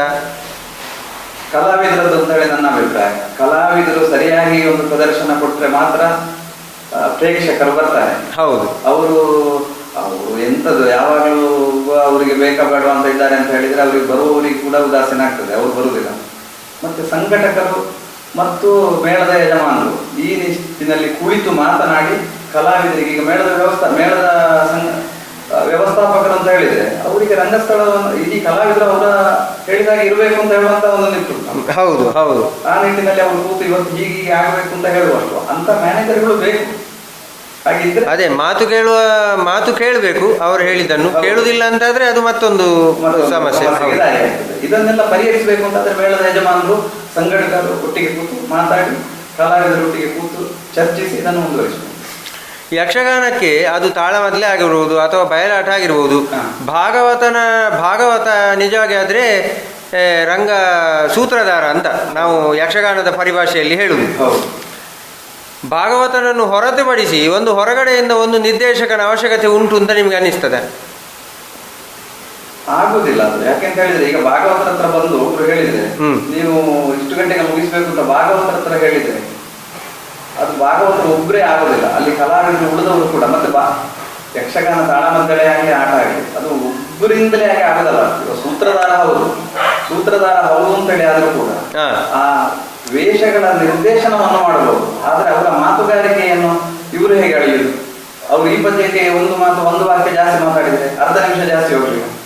ಹಾಗೆ ಅದು 3 ಜನರಿಗೆ ಮೊದಲೇ ಇದೆಲ್ಲ ಮಾಡಿ ಮೊದಲೇ ರಂಗಸ್ಥಳಕ್ಕೆ ಹೋಗುವ ಮೊದಲೇ ಮಾತಾಡಿ ಇದು ಮಾಡಿದ್ರೆ ಮತ್ತೆ ಮೊದಲಿಗೆ ಹೇಗೆ ಅಂತ ಹೇಳಿದ್ರೆ ಯಕ್ಷಗಾನದ ವೇಷಧಾರಿಗಳಾಗಿ ಅರ್ಥಧಾರಿಗಳಾಗಿ ಇಷ್ಟು ಮಾತಾಡ್ತಿರ್ಲಿಲ್ಲ, ವೇಷಕ್ಕೆ ಮಾತಾಡ್ತಿರ್ಲಿಲ್ಲ. ಯಾರು ನೀನು ಇಲ್ಲಿಂದ ಬಂದದ್ದು ಅಂತ ಕೇಳಿದ್ರೆ ಅಷ್ಟೇ ಕೇಳ್ತಾ ಇದ್ರು. ಸುರಪನೆಂಬವನೇ ನೀನು ಪದ್ಯಕ್ಕೆ ಅವರ ಅರ್ಥ ಅಷ್ಟೇ, ದೇವಲೋಕದ ಸುರಪಾಲನಾಗಿ ನಿನ್ನನ್ನೇ ನೋಡ್ತಾ ಇದ್ದೇನೆ, ಯುದ್ಧಕ್ಕಾಗಿ ಬಂದಿದ್ದೀಯ, ಕೊಡು ಸಿಂಹಾಸನ, ಇಲ್ಲದಿದ್ರೆ ತಲೆ ಕಡಿತೇನೆ, ಇಷ್ಟೇ ಹೇಳ್ತಾ ಇದ್ರು. ಈಗ ಹಾಗೆ ಅಲ್ಲ, ನಮಗೆಲ್ಲ ನಮ್ಮ ಹಿರಿಯರನ್ನು ವಂಚಿಸಿ ನೀನು ಅಧಿಕಾರದಲ್ಲಿದ್ದಿ ಇಷ್ಟೆಲ್ಲ ಉದ್ದ ಮಾತಾಡ್ತಾರೆ ಅಂತ ಹೇಳಿದ್ರೆ ಅದು ಉದ್ದ ಅಲ್ಲ, ವಿಷಯವೇ. ಆದ ಕಾರಣ ಈ ರಂಗ ನಿರ್ದೇಶನ ಭಾಗವತರದ್ದು ಹೋಗು ಇದೆಲ್ಲ ಒಟ್ಟಿಗೆ ಹೋಗ್ಬೇಕಾಗ್ತದೆ, ಸಮನ್ವಯದಲ್ಲೇ ಇರಬೇಕಾಗ್ತದೆ. ಯಕ್ಷಗಾನದ ಮುಂದಿನ ಭವಿಷ್ಯದ ಬಗ್ಗೆ ತಮ್ಮ ಅಭಿಪ್ರಾಯ ಏನು? ಯಕ್ಷಗಾನಕ್ಕೆ ಬೆಳವಣಿಗೆ ಉಂಟೆ ಖಂಡಿತ, ಅದು ಮಸುಕು ಆಗುವುದಿಲ್ಲ. ಯಾಕೆಂತ ಹೇಳಿದ್ರೆ ಈ ನೆಲದ ಸತ್ವ ಅದು. ಇಲ್ಲಿ ಯಕ್ಷಗಾನ ವೇಷ ಹಾಕ್ಲಿಕ್ಕೆ ಬಾರದವರು ಕೂಡ ಅಥವಾ ಅರ್ಥ ಹೇಳಲಿಕ್ಕೆ ಬಾರದವರು ಕೂಡ ಚೆಂಡೆಯ ಪೆಟ್ಟು ಅಥವಾ ಒಂದು ಹಾಡುಗಾರಿಕೆ ಕೇಳಿದ್ರೆ 1 ನಿಮಿಷ ಆದ್ರೂ ನಿಂತು ಹೋಗುವಂತಹ ಗುಣ ಇರ್ತದೆ. ಹಾಗಾಗಿ ಯಕ್ಷಗಾನಕ್ಕೆ ಖಂಡಿತ ಅಳಿವಿಲ್ಲ. ಮತ್ತೆ ಈಗ ಆಗುವ ಯಕ್ಷಗಾನದ ಸಂಖ್ಯೆ ನೋಡಿದ್ರೆ ಇದರಲ್ಲಿ ಈಗ 50 ಜನ ನಾನು ಆಗ ಹೇಳಿದಾಗೆ ಕಲಾವಿದರ ಪ್ರೀತಿಯಿಂದ ಬಂದಿರ್ಲಿಕ್ಕೂ ಸಾಕು, ಆದ್ರೆ ಉಳಿದ 50 ಜನ ಯಕ್ಷಗಾನದ ಪ್ರೀತಿಯಿಂದಲೇ ಬಂದಿರ್ತಾರೆ ಬರುವುದು. ಇಷ್ಟು 25 ವರ್ಷದ ನಿಮ್ಮ ಕಲಾ ಜೀವನ, ಇದರಲ್ಲಿ ಬಹಳ ಸ್ಮರಣೀಯವಾಗಿ ಇರುವಂತಹ ಕೆಲವೊಂದಷ್ಟು ವಿಚಾರಗಳನ್ನು ನೀವು ನಮ್ಮೊಂದಿಗೆ ಹಂಚಿಕೊಳ್ಳಿ. ಒಂದು ಘಟನೆ ಅಂತ ಹೇಳಿದ್ರೆ, ಪ್ರಥಮವಾಗಿ ನನ್ನ ಗುರುಗಳಾದಂತಹ ಮೌನ ವೈಪಡಿತಾ ಇದ್ದಾರೆ. ಒಂದು ಆಟಕ್ಕೆ ನೀನು ಬಾ ಒಟ್ಟಿಗೆ ಅಭ್ಯಾಸ ಆಗ್ತದೆ ಅಂತ ಹೇಳಿ ಕರ್ಕೊಂಡು ಹೋದದ್ದು. ಅಲ್ಲಿ ನಾನು ಚೌಕಿ ಪೂಜೆಯಿಂದ ಹಿಡಿದು 3 ಪದ್ಯ ಕೂಡ ನಾಟಿ ರಾಗದಲ್ಲಿಯೇ ಹೇಳಿದೆ. ಯಾಕಂತ ಹೇಳಿದ್ರೆ ನನಗೆ ಆಗ ಹೇಗೆ ಹೇಳಬೇಕು ಅಂತ ರಾಗವನ್ನು ಬದಲಾಯಿಸುವಂತ ಇದು ಬರಲಿಲ್ಲ, ಪ್ರೌಢಿಮೆ ಬರಲಿಲ್ಲ. ಗಜಮುಖದ ಬಗ್ಗೆ ನಾಟಿ ರಾಗದಲ್ಲಿ ಹೇಳಿದೆ, ಶರಣುತ್ತಿರುವ ಮುದದಿಂದ ನಾಟಿ ರಾಗದಲ್ಲಿ ಹೇಳಿದೆ, ಶರಣುತ್ತಿರುವ ಶಾಲಿ ವಾಹಿನಿ ಕೂಡ ನಾಟಿ ರಾಗದಲ್ಲಿ ಹೇಳಿದೆ ನಾನು, ಅಮೂಲದಳ ನೇತ್ರ ಹೇಳಿದೆ, ಮತ್ತೆ ಕೃಷ್ಣ ಲೀಲೆ ಕಂಸವಾದ ಪ್ರಸಂಗ ಬಾಬಾ ಎಲ್ಲ ಕೂಡ ನಾಟಿ ರಾಗದಲ್ಲಿ ಬಂದು ಹೋಯ್ತು ನನಗೆ. ಆಗ ಮೊದಲೇಗಾರರು ಹೇಳಿದ್ರು, ಇವತ್ತಿನ ಆಟಕ್ಕೆ ಭಾಗವತರು ಅಂತ ಇದ್ದಾರಾ ಅಂತ ಹೇಳಿ ಭಾಗವತರನ್ನು ಕರೆಸಿದ್ರು. ಇದು ಒಂದು ನನಗೆ ಮರೆಯಲಾಗದ ಘಟನೆ. ಹಾಗೆ ಆ ದಿವಸವೇ ಗುರುಗಳು ಹೇಳಿದ್ದಾರೆ, ಗುರುಗಳಾದ ಮೌನ ವೈಪಡಿತಾರು ಆ ದಿವಸ ಹೇಳಿದ್ದಾರೆ ನನ್ನ ಹತ್ರ, ಇವತ್ತು ಈಗ ನಿನಗೆ ಯಾವ ಅನುಭವ ಆಯಿತು, ಇದೇ ಗುರುಗಳ ಒಟ್ಟಿಗೆ ಕೂತು ನೀನು ಪದ್ಯ ಹೇಳಿದ್ರೆ ನಾನು ಕಲಿಸಿದ್ದು ಸಾರ್ಥಕ ಅಂತ ಹೇಳಿದ್ರು. ಹಾಗೆ ಅಂತೇಳಿ ಅದೇ ಮದ್ದೆಗಾರ ಮತ್ತೆ ನನ್ನ ಹತ್ರ ಹೇಳಿದ್ದಾರೆ, ನಿನ್ನೊಟ್ಟಿಗೆ ಭಾರಿ ಖುಷಿ ಆಯಿತು, ಲಾಯಕ ಆಯಿತು ಅಂತ ಹೇಳಿ ನಿನಗೆ ಇಡೀಗೂ ಇದ್ದಾರೆ ಹೇಳಿ ಅಂತ ಹೇಳಿಸಿದ್ದು ನನಗೆ ಅದೊಂದು ಅವಿಸ್ಮರಣೀಯ. ಇದು ಒಂದು. ಮತ್ತೆ ಶ್ರೇಣಿ ಗೋಪಾಲಕೃಷ್ಣ ಭಟ್ರು ಒಂದು ತಾಳಮದ್ದಳೆಗೆ ಮಧ್ಯಾಹ್ನ ಗಣಪತಿ ಭಟ್ರು ಸಿಗದೇ ಇರುವ ಕಾರಣ ಸಂಘಟಕರಲ್ಲಿ ಹೇಳಿ ರಮೇಶನನ್ನು ಹೇಳಿ ಬರ್ಲಿಕ್ಕೆ ಹೇಳಿ ಅಂತ ಹೇಳಿದ್ದು. ಎರಡನೇ, ಹೌದು, ಅವರು ಅಷ್ಟು ಸುಲಭದಲ್ಲಿ ಯಾರನ್ನು ಒಪ್ಪುವವರಲ್ಲ. ಒಂದು ಅದು. ಮತ್ತೊಮ್ಮೆ ಯಾವುದೇ ಪದ್ಯ ಯಾವುದು ಅಂತ ಹೇಳಿದ್ರೆ ಇಡೀ ಪ್ರಸಂಗವನ್ನು ನನ್ನ ಕೈಯಲ್ಲಿ ಕೊಂಡು ಹೋಗಿಸಿದ್ದು ಇದು ಮರೆಯಲಾರದ ಘಟನೆ. ಮತ್ತೆ ಈ ಮಧ್ಯಾಹ್ನ ಗಣಪತಿ ಭಟ್ರೆಲ್ಲ ಕೆಲವು ಮೇಳಗಳಿಗೆಲ್ಲ ನನ್ನನ್ನು ಕರ್ಕೊಂಡು ಹೋಗಿದ್ದಾರೆ, ಸುರತ್ಕಲ್ ಮೇಳಕ್ಕೆ ಕೂತ್ಕೊಳಿಸಿದ್ದಾರೆ. ಮತ್ತೆ ಮೌನ ವೈಪಡಿತಾರು ಕರ್ನಾಟಕ ಮೇಳದಲ್ಲಿ ನನ್ನನ್ನು ಬಹಳ ಸಲ ಕೂತ್ಕೊಳಿಸಿದ್ದಾರೆ.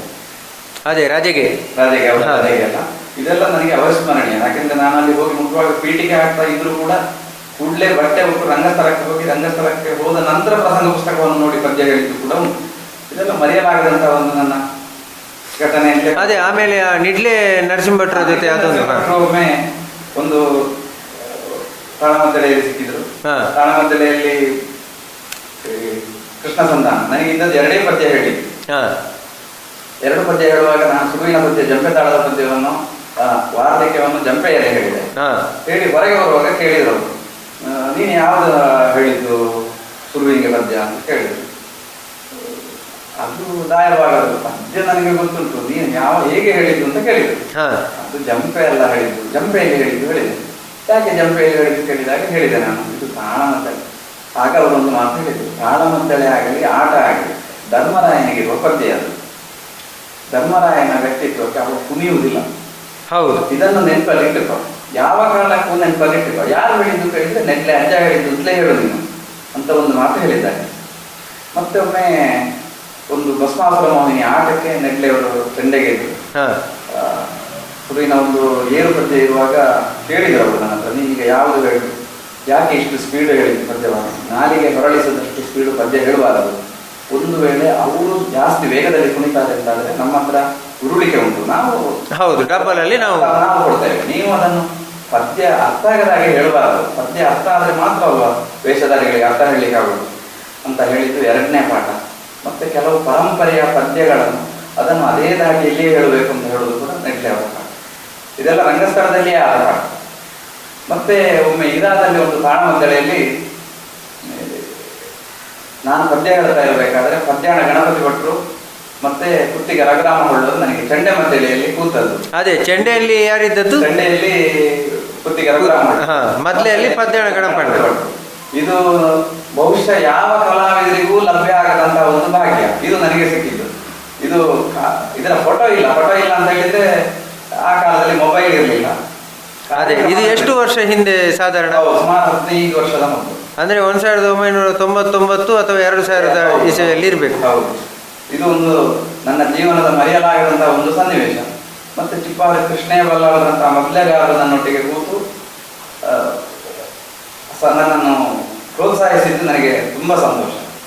ಮತ್ತೆ ಈಗ ನನಗೆ ವೈಯಕ್ತಿಕವಾಗಿ ನನ್ನ ಒಟ್ಟಿಗೆ ಇರುವಂಥ ನನ್ನ ಗೆಳೆಯರು ಕೃಷ್ಣ ಪ್ರಕಾಶ್ ಉಳಿತಾಯರಾಗಿರ್ಬೋದು, ಜಗನ್ನಿವಾಸ ರಾವ್ ಆಗಿರ್ಬೋದು, ರಾಮಪ್ರಸಾದ್ ವದ್ವಾ, ಇವರು 3 ಜನ ಇದ್ರೆ ಅವರು ನನ್ನ ಮನಸ್ಸಿಗೆ ಸರಿಯಾದಂತಹ ಪೆಟ್ಟುಗಳನ್ನು ಕೊಟ್ಟು ರಂಗಸ್ಥಳದಲ್ಲಿ ಕಾಣುವುದು ಅಂತ ಹೇಳುದು. ಹೌದು ಹೌದು ಹೌದು. ನಿಮ್ಮ ಈ ಎಲ್ಲ ರೀತಿಯ ಸಾಧನೆಗಳಿಗೆ ನಿಮ್ಮ ಕುಟುಂಬ ವರ್ಗದ ಸಹಕಾರ ಹೇಗೆ?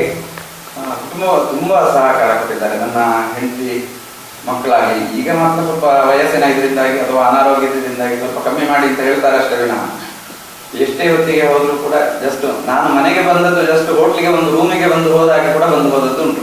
ಮನೆ ಅಂತ ಹೇಳುವಂಥ ಭಾವನೆಯನ್ನು ಬಿಟ್ಟು ಬರೀ ಸ್ನಾನ ಊಟಕ್ಕೆ ಬಂದು ಹೋದಾಗೆ ಮನೆಗೆ ಬಂದು ಹೋಗಿದ್ದೇನೆ. ತುಂಬ ಸಹಕರಿಸಿದ್ದಾರೆ. ಅವರ ತಾಳ್ಮೆ ಇದರಿಂದಾಗಿ ಪರಿಶ್ರಮದಿಂದಾಗಿ ನನಗೆ ಈ ಮಟ್ಟಕ್ಕೆ ಬರಲಿಕ್ಕೆ ಸಾಧ್ಯ ಆಯಿತು. ಮತ್ತೆ ಆಗ ನಾನು ಹೇಳಿದಾಗೆ ನನಗೆ ಪದ್ಯಾಣ ಶಂಕರನಾರಾಯಣ ಭಟ್ರು, ಉಪಾಧ್ಯಾಯರು ಎಲ್ಲರೂ ತುಂಬ ಪ್ರೋತ್ಸಾಹ ಕೊಟ್ಟಿದ್ದಾರೆ. ಅಂದರೆ ಇಷ್ಟು ವರ್ಷ 25 ವರ್ಷ ನೀವೊಬ್ಬರ ಹವ್ಯಾಸಿ ಭಾಗವತರಾಗಿ ಅಂದರೆ ಯಕ್ಷಗಾನ ರಂಗದಲ್ಲಿ ಕಾಣುವುದು ಅಂತ ನಾವು ಏನು ಹೇಳ್ತೇವೆ, ಆ ರೀತಿಯಾಗಿ ಹವ್ಯಾಸಿ ರಂಗದಲ್ಲಿ ನೀವು ಒಂದು ಭಾಗವತರಾಗಿದ್ದುಕೊಂಡು ಕೂಡ ಒಳ್ಳೆಯ ಹೆಸರನ್ನು ಪಡೆದವರು ನೀವು. ನಾನು ಕೂಡ ಹಲವಾರು ನಿಮ್ಮ ಪ್ರದರ್ಶನಗಳನ್ನು ನೇರ ನೋಡುವ ಅವಕಾಶ ನನಗೆ ಸಿಕ್ಕದೇ ಇದ್ದರೂ ಕೂಡ ಅಲ್ಲಿ ಇಲ್ಲಿ ಸಂಗ್ರಹದಲ್ಲಿ ಇದ್ದದ್ದನ್ನೆಲ್ಲ ನಾನು ನೋಡಿದ್ದೇನೆ. ಏನು ಇಷ್ಟು ವರ್ಷದ ಒಂದು ಹವ್ಯಾಸಿ ಯಕ್ಷಗಾನ ಬದುಕು ನಿಮಗೆ ಸಂಪೂರ್ಣ ಒಂದು ತೃಪ್ತಿಯನ್ನು ಕೊಟ್ಟಿದೆಯಾ? ನನಗೆ ತುಂಬ ಸಂತೋಷವನ್ನು ಕೊಟ್ಟಿದೆ. ನನಗೆ ಈಗ ನಮ್ಮ ಸಮಾಜದಲ್ಲಿ ರಮೇಶ್ ಭಟ್ರು ಅಂತ ಹೇಳಿದರೆ, ಭಾಗವತರು ಅಂತ ಹೇಳಿದರೆ ಇರುವಂತಹ ಒಂದು ಈ ಆದರ ಮತ್ತೆ ಪ್ರೀತಿ ಉಂಟಲ್ಲ, ಇದು ನನಗೆ ಯಕ್ಷಗಾನದಿಂದಾಗಿಯೇ ಸಿಕ್ಕಿದ್ದು ಅಂತ ಹೇಳುವಂಥ ನನ್ನ ಭಾವನೆ. ಖಂಡಿತ ಇದಕ್ಕೆ ನನ್ನ ಒಟ್ಟಿಗಿರುವ ನನ್ನ ಆತ್ಮೀಯರು ಎಲ್ಲರೂ ಕಾರಣ. ನಾನು ಯಾರನ್ನು ಅಂತ ಹೆಸರಿಸಲಿಕ್ಕೆ ಸಾಧ್ಯ. ಹೌದು ಹೌದು, ಅದೇ ಎಲ್ಲರ ಸಂಪೂರ್ಣ ಸಮಾಜ ಅಂತ ಹೇಳಿದ ಮೇಲೆ ಸಮಾಜದಿಂದ ಎಲ್ಲರಿಂದ ನಾವು ಪಡ್ಕೊಂಡಿದ್ದೇವೆ ಅಂತ ಅರ್ಥ ಅಷ್ಟೇ. ಇಷ್ಟು ಹೊತ್ತು ಹಲವಾರು ಒಂದು ಯಕ್ಷಗಾನಕ್ಕೆ ಸಂಬಂಧಪಟ್ಟಂತಹ ಪ್ರಶ್ನೆಗಳಿಗೆ ಬಹಳ ಒಳ್ಳೆಯ ರೀತಿಯಲ್ಲಿ ನೇರವಾಗಿ ಉತ್ತರಿಸಿ ಎಲ್ಲ ಒಂದು ಸಂದೇಹಗಳಿಗೆ ಸಮಾಧಾನವನ್ನು ಕೊಟ್ಟಂತಹ ನಿಮಗೆ ನನ್ನ ಕಡೆಯಿಂದ ಅನಂತ ಕೃತಜ್ಞತೆಗಳು ಸರ್. ನಮಸ್ತೆ. ನಮಸ್ಕಾರ.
ತುಸುದೂರ ದಿನವ ಕುಸುಮವ ಗಂಧವ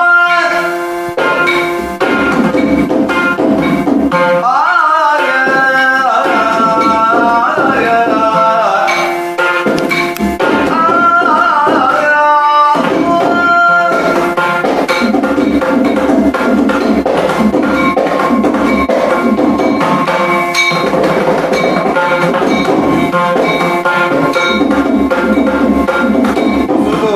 ದಿನವ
ಮರೆಯಾಗಲೆನು ತಲೆ ಕಣ್ಣು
ಬಂದು ನಿಂತಿಹೆ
ಯೌವನದಿಂದ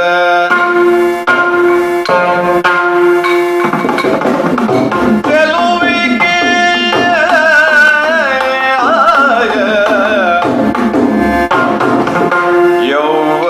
ಯೌವನದಿಂದ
ನಗುತ್ತ ಇಂತೆಂದ ದುರುಳ ನಿಂತೆಂದರಾಯ ಲತಾಂಗಿಯನು ಕಾಣುತ್ತ ಇಂತೆಂದರಾಯ ಬಾರೆ ಭಾಮಾಮಣಿಗೆ ಬಾರೆ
Bye.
ಮಾರ್ಗವದಾರಿಗೆ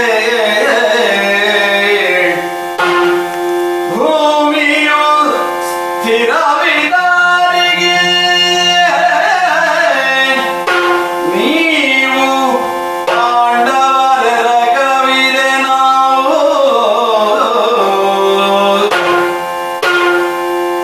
ಹರುಷಗೊಂಬೆವು ಸರ್ವಥಾ ಸಂಗರವು ಬೇಡ ಹರುಷಗೊಂಬೆವು ನಾವು ಸರ್ವಥಾ ಸಂಗರವು ಬೇಡ ನಿನಗೆ ಸಾರಿದೆ ಮರಳಿ ಹರಿಹಂಚಾದರೆಂಬ ಕೀರ್ತಿ ಬಹುದು ಮರಳಿ ಹರಿಹಂಚಾದರೆಂಬ ಕೀರ್ತಿ ಬಹುದೆಂದ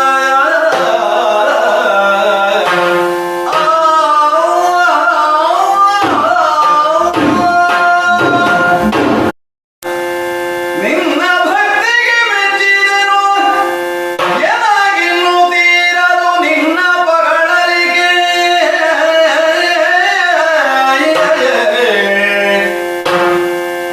ಎನಗಿನ್ನು ತೀರದು ನಿನ್ನ ಪಗಳಲಿಗೆ ನಿನ್ನ ಭಕ್ತಿಗೆ ಮೆಚ್ಚಿದೆನು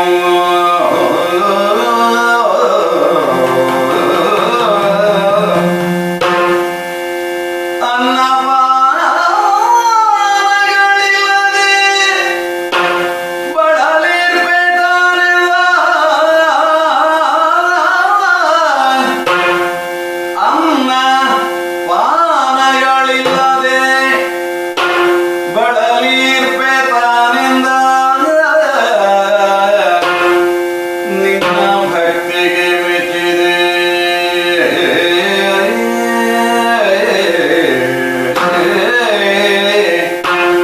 ವಿದುರಾಯ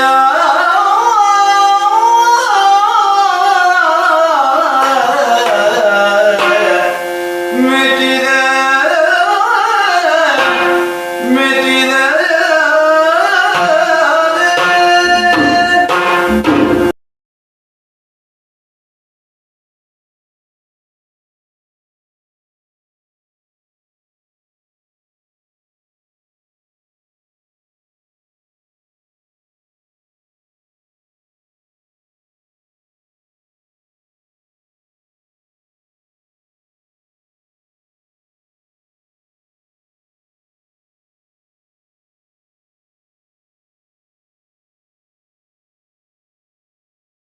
ಸುಂದರಾಂಗ ಸುಕಲಾನ್ವಿತ ಶುಭ ಚರಣ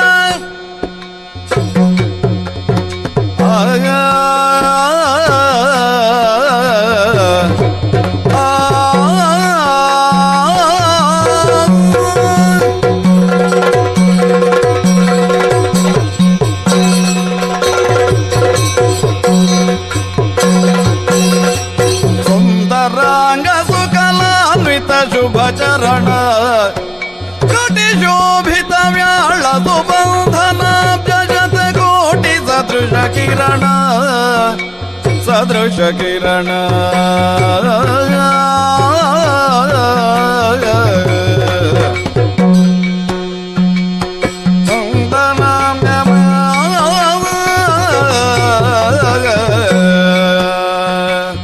ಚಂದನಾಂಗ ಚರ್ಚಿತ ಸುಮನೋಹರ ಮಂದಹಾಸಮೈ ಮಾಂಬುಜಿ ಶುಭಕರ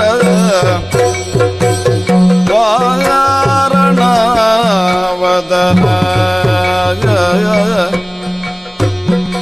ತ್ರೈಲೋಕ್ಯ ಸುಮೋಹನ ವಾರಣ ವದನ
ಅಮ್ಮುರುಹದಳ ನೇತ್ರೆಯ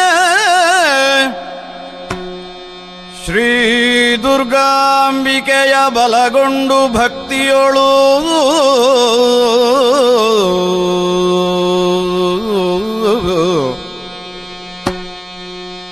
ಅಂಬಿಕಾ ಸುತ ವಿಘ್ನರಾಜನ ಬಿರಿದು ಸಂಸ್ತುತಿಸಿ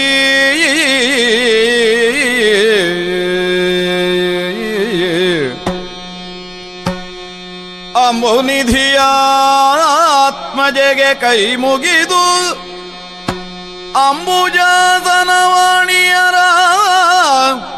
ಪಾದಾಂಬುಜಕ್ಕೆ ಒಡಮಡುತ ವರ್ಣಿವೆನಿ ಕಥಾಮೃತವ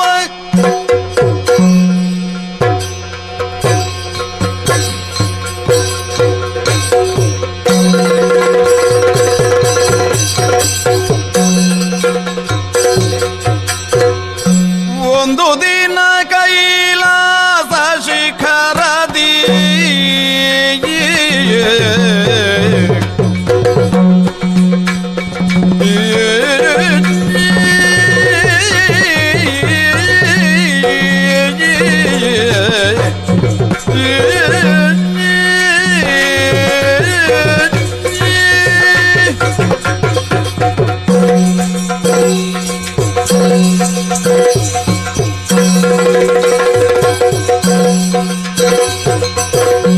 ಒಂದು ದಿನ ಕೈಲಾಸ ಶಿಖರದಿ ನಂದಿವಾಹನ ನಂದು ತನ್ನಯ ಮಂದಿಯನು ಕೊಡುತ್ತ ವಂದನು ಸಂತಸದಿಂದ ನಂದಿವಾಹನ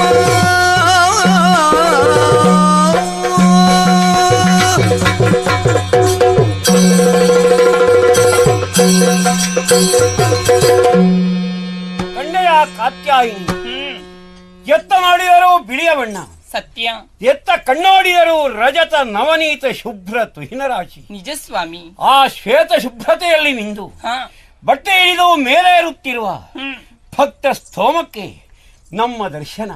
ಹೌದು. ನಾವು ಕೃತಾರ್ಥರಾದೆವು ಎಂದು ಹೇಳುತ್ತಾ ಹರ ಹರ ಹರ ಭೋ ಮಹಾದೇವ ಶಂಭೋ ಸಂತೋಷದಿಂದ ಹಾಡಿ ಹೊಗಳುತ್ತಿರುವ ಅವರನ್ನು ಕಂಡು ಪರಮಾನಂದ ಭರಿತನಾಗಿದ್ದೇನೆ. ಕೈಲಾಸ ಶಿಖರವನ್ನು ಏರಿದವರಿಗೆಲ್ಲ ಮಹಾದೇವನ ದರ್ಶನವಾಗುತ್ತದೆ. ಈ ಸಂತೃಪ್ತ ಭಾವ ಅವರ ಮುಖದಲ್ಲಿ ಕಾಣಿಸುತ್ತಿದೆಯಲ್ಲ. ಹೌದು ಸ್ವಾಮಿ. ನೀನೇನೆ ಸುಮ್ಮನಿರುವೆ. ನಮ್ಮ ಶೈಲದ ವಿಭವ ನೋಡುತ್ತ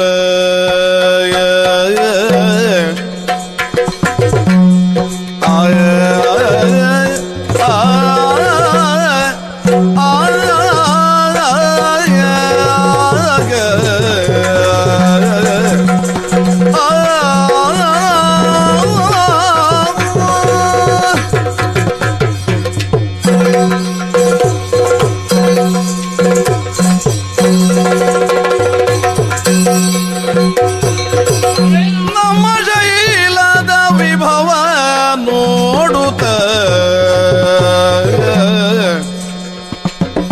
ನಿರ್ಮಲ ದೀನಾಜಿರ್ದೆ ತಡೆಯದೆ ನೋಡುತ್ತ ಇರ್ದೆ ತಡೆಯದೆ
ನಿಮ್ಮ ಕೈಗೆತ್ತಪೆ ವಿಭೂತಿಯ ಎಂದು ನುಡಿದು ಸ್ವಾಮಿ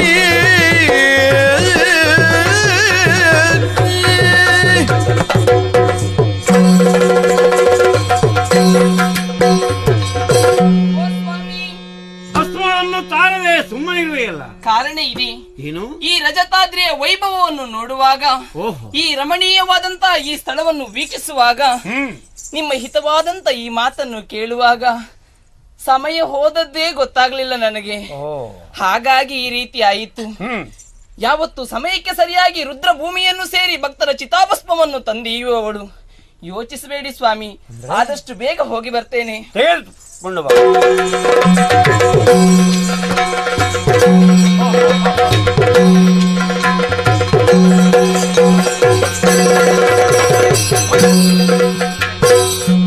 ಹರನು ಭಸ್ಮವ ಮರ್ದಿಸುತ್ತಲಿರೆ ಹರಳ ನೊಂದನು ಕಂಡು ಬುರಹರ ಹರಳ ನೊಂದನು ಕಂಡು ಪುರಾರ ಭರಿತ ವಿಸ್ಮಯದಿಂದ ಗೌರಿಯೊಳೊರೆದ ನಾಗೈ ನಾನೊಲ್ಲೆ ಇದನ್ನೆಲ್ಲವಲ್ಲೇ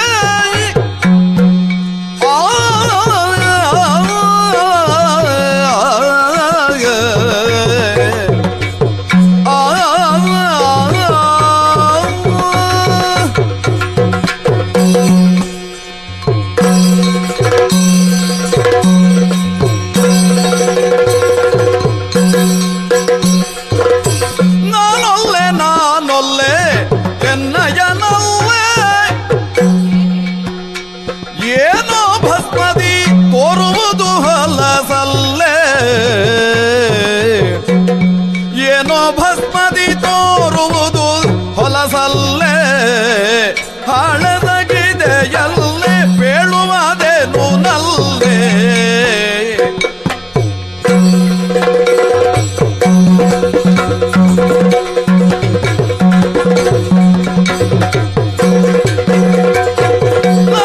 ನಾನೊಲ್ಲೆ ಎನ್ನ ಜನ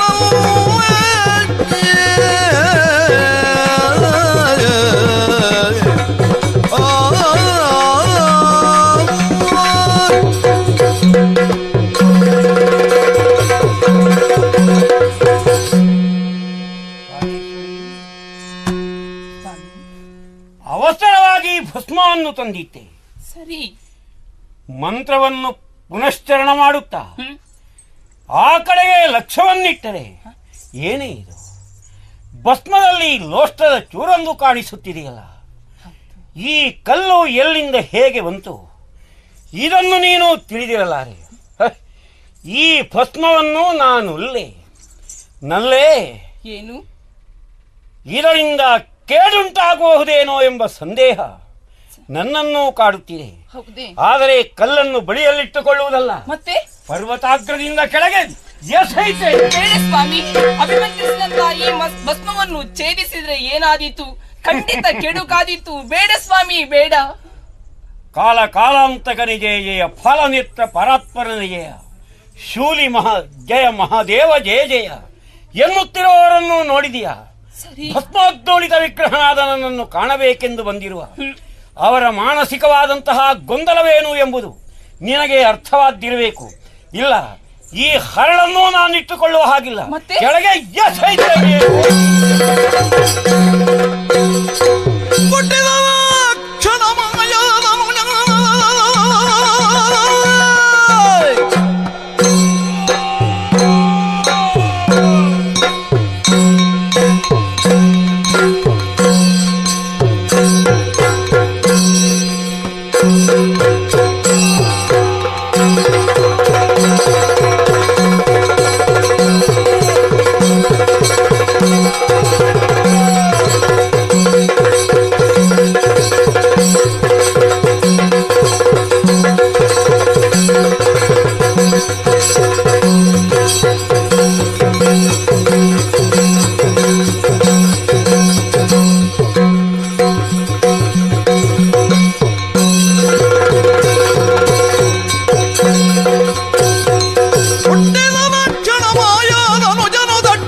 ಅತ್ತ ಇತ್ತ ಎತ್ತ ನೋಡಿದರು ಕಲ್ಲು ಬಂಡೆಗಳು, ಹೊಯ್ಗೆ ರಾಶಿ ಹೊರತಾಗಿ ಮತ್ತೇನೂ ಕಾಣಿಸುತ್ತಾ ಇಲ್ಲ.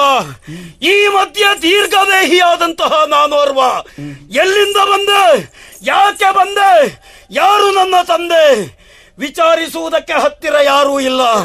ಹಸಿವೆಯೂ ಹೆಚ್ಚಾಗುತ್ತಾ ಇದೆ, ಏನು ಮಾಡೋಣ? ಎತ್ತರವಾದಂತಹ ಪರ್ವತವೊಂದು ಕಾಣಿಸುತ್ತಾ ಇದೆ. ಅದೆಷ್ಟೋ ಮಂದಿಗಳು ಆ ಕಡೆ ಈ ಕಡೆ ಚಲಿಸುತ್ತಾ ಇದ್ದಾರೆ.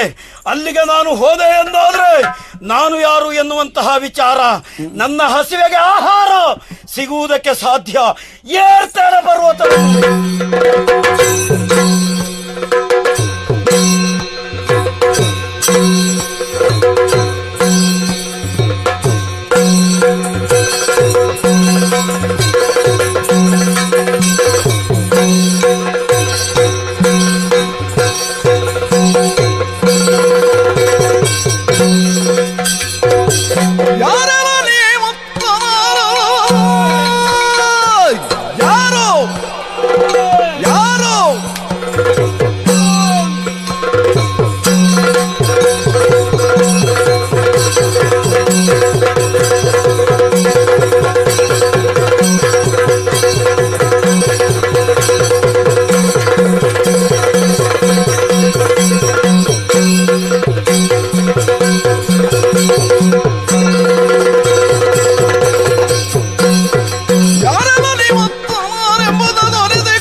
ಯಾರು ನಾನು?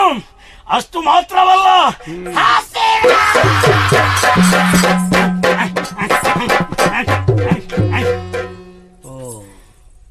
ಮೇಲೇರಿದ ನೀನು ಒಮ್ಮೆ ನನ್ನನ್ನು ನೋಡಿ ಯಾರೆಂದು ತಿಳಿಯುವ ಪ್ರಯತ್ನದಲ್ಲಿರುವೆ.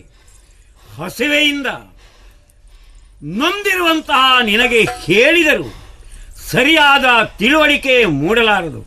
ಆದುದರಿಂದ ಬಾಯ್ತೇನೆ, ನಿನ್ನ ಹಸಿವೆ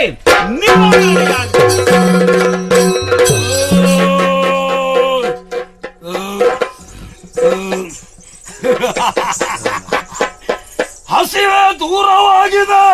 ಈಗ ನಾನ್ಯಾರು ನೀನ್ಯಾರು ಎಂದು ತಿಳಿದುಕೊಳ್ಳುವುದಕ್ಕೆ ನಿನಗೆ ಸಮಾಧಾನವೂ ಆಗಿದೆ. ಯಾರು ನೀನು? ನೀನು ಪರಕೀಯನೇನೂ ಅಲ್ಲ.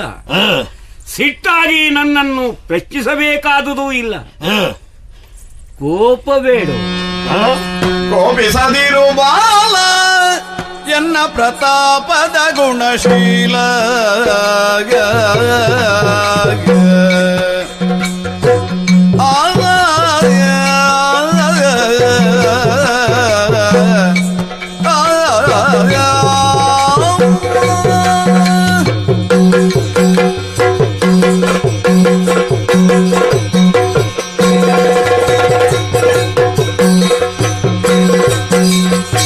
ಕೋಪಿಸದಿರು ಬಾಲ ಎನ್ನ ಪ್ರತಾಪದ ಗುಣಶೀಲ, ಎನ್ನ ಪ್ರತಾಪದ ಗುಣಶೀಲ.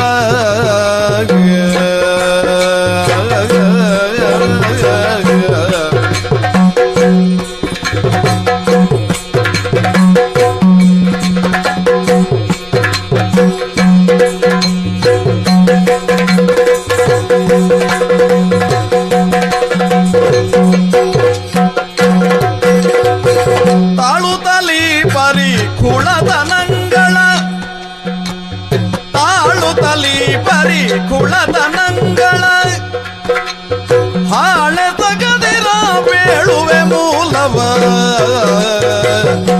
ಕೋಪಿಸದಿರು ಬಾಲ ಎನ್ನ ಪ್ರತಾಪದ ಗುಣಶೀಲ.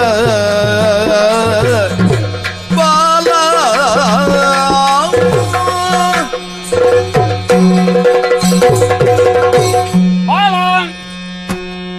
ನೀನು ನೀನು ನೀನು ಏನು ಬಾಲ? ನನ್ನ ಬಾಲ ಅಂದರೆ ಮಗ ಎಂದರ್ಥ. ನೋಡಪ್ಪ, ಕೇವಲ ಕೂಳನಂತೆ ಬೊಬ್ಬಿಡುತ್ತಾ ನೀನು ಪ್ರಶ್ನಿಸಿದರೆ ಸಮರ್ಪಕವಾಗಿ ತಿಳಿದುಕೊಳ್ಳುವುದಕ್ಕೆ ಸಾಧ್ಯವಾಗುವುದಿಲ್ಲ. ಸಮಾಧಾನ ತಾಳು. ಈಗ ಯಾರು ನಾನು, ಯಾರು ನಾನು ನಿನ್ನ ತಂದೆ, ನೀನು ನನ್ನ ಮಗ. ಹೇಳಿ ನೋಡೋಣ. ನಾನು ನಿನ್ನ ತಂದೆ, ನೀನು ನನ್ನ ಮಗ. ಹಾಗಲ್ಲ, ನೀನು ನಾನು, ನಾನು ನೀನು, ನೀನು ನಾನು, ಹಾಗೆ ನಾನು ನೀನು. ನಾನು ನಿನ್ನ ತಂದೆ, ನಾನು ನಿನ್ನ ತಂದೆ. ಹಾಗಲ್ಲ. ನೋಡು, ಈ ಶ್ರೇಷ್ಠವಾದಂತಹ ಪರ್ವತ ಶಿಖರಕ್ಕೆ ಕೈಲಾಸ ಎಂದು ಹೆಸರಿದೆ. ಕೈಲಾಸಗಿರಿಯಲ್ಲಿ ನಾನು ಮೊದಲೇ ಇದ್ದವ, ಆಮೇಲೆ ನೀನಿಲ್ಲಿಗೆ ಬಂದವ. ಮೊದಲು ಇರುವ ನಾನು ನಿನಗೆ ತಂದೆ, ಆಮೇಲೆ ಬಂದಿರುವ ನೀನು ನನಗೆ ಮಗ. ನೀನು ನನಗೆ ತಂದೆ.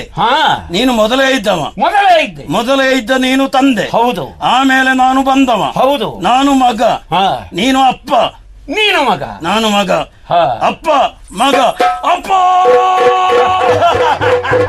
ಮಗನೇ. ಅಪ್ಪ, ನಾನು ದಿನನಿತ್ಯವೂ ಭಸ್ಮವನ್ನು 3 ಬಾರಿ ಲೇಪಿಸ್ತೇನೆ.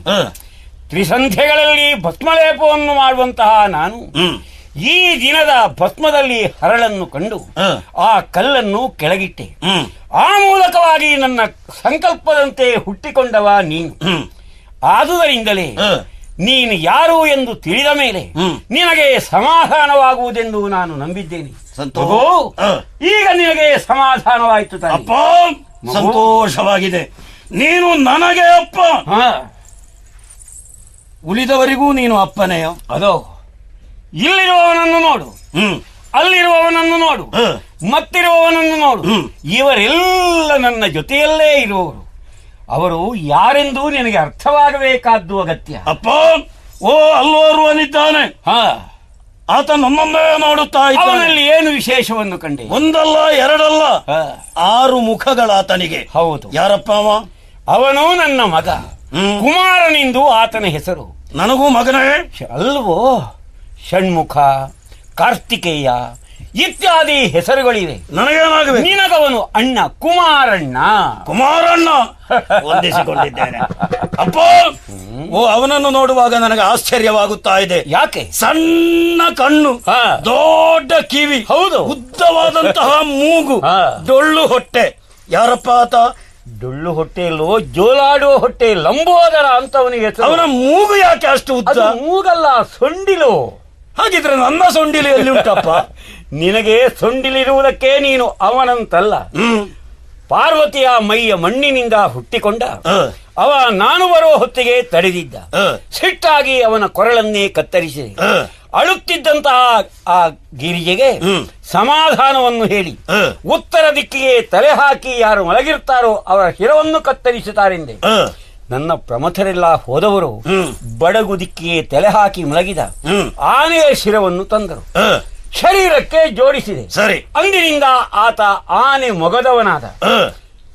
ಮಗು, ನನಗೇನಾಗಬೇಕು? ನಿನಗವ ಅಣ್ಣ ಗಣಪತಿ ಅಂತ ಅವನಿಗೆ ಹೆಸರು. ಗಣಪಣ್ಣ. ಗಣಪಣ್ಣ ವಂದಿಸಿಕೊಂಡಿದ್ದೇನೆ ಅಪ್ಪ. ನನ್ನ ರೀತಿಯ ಶರೀರ ಆತನದು. ಭದ್ರವಾದಂತಹ ಶರೀರವುಳ್ಳವ, ಕೆಂಪು ಕಣ್ಣಿನವ. ಯಾರಪ್ಪ? ಅವನೇ ವೀರಭದ್ರ. ಅವ ದಕ್ಷ ಮಖಧ್ವಂಸಿ. ನಿನಗೆ ಆತ ಅಣ್ಣ ವೀರಭದ್ರಣ್ಣ ವಂದಿಸಿಕೊಂಡು.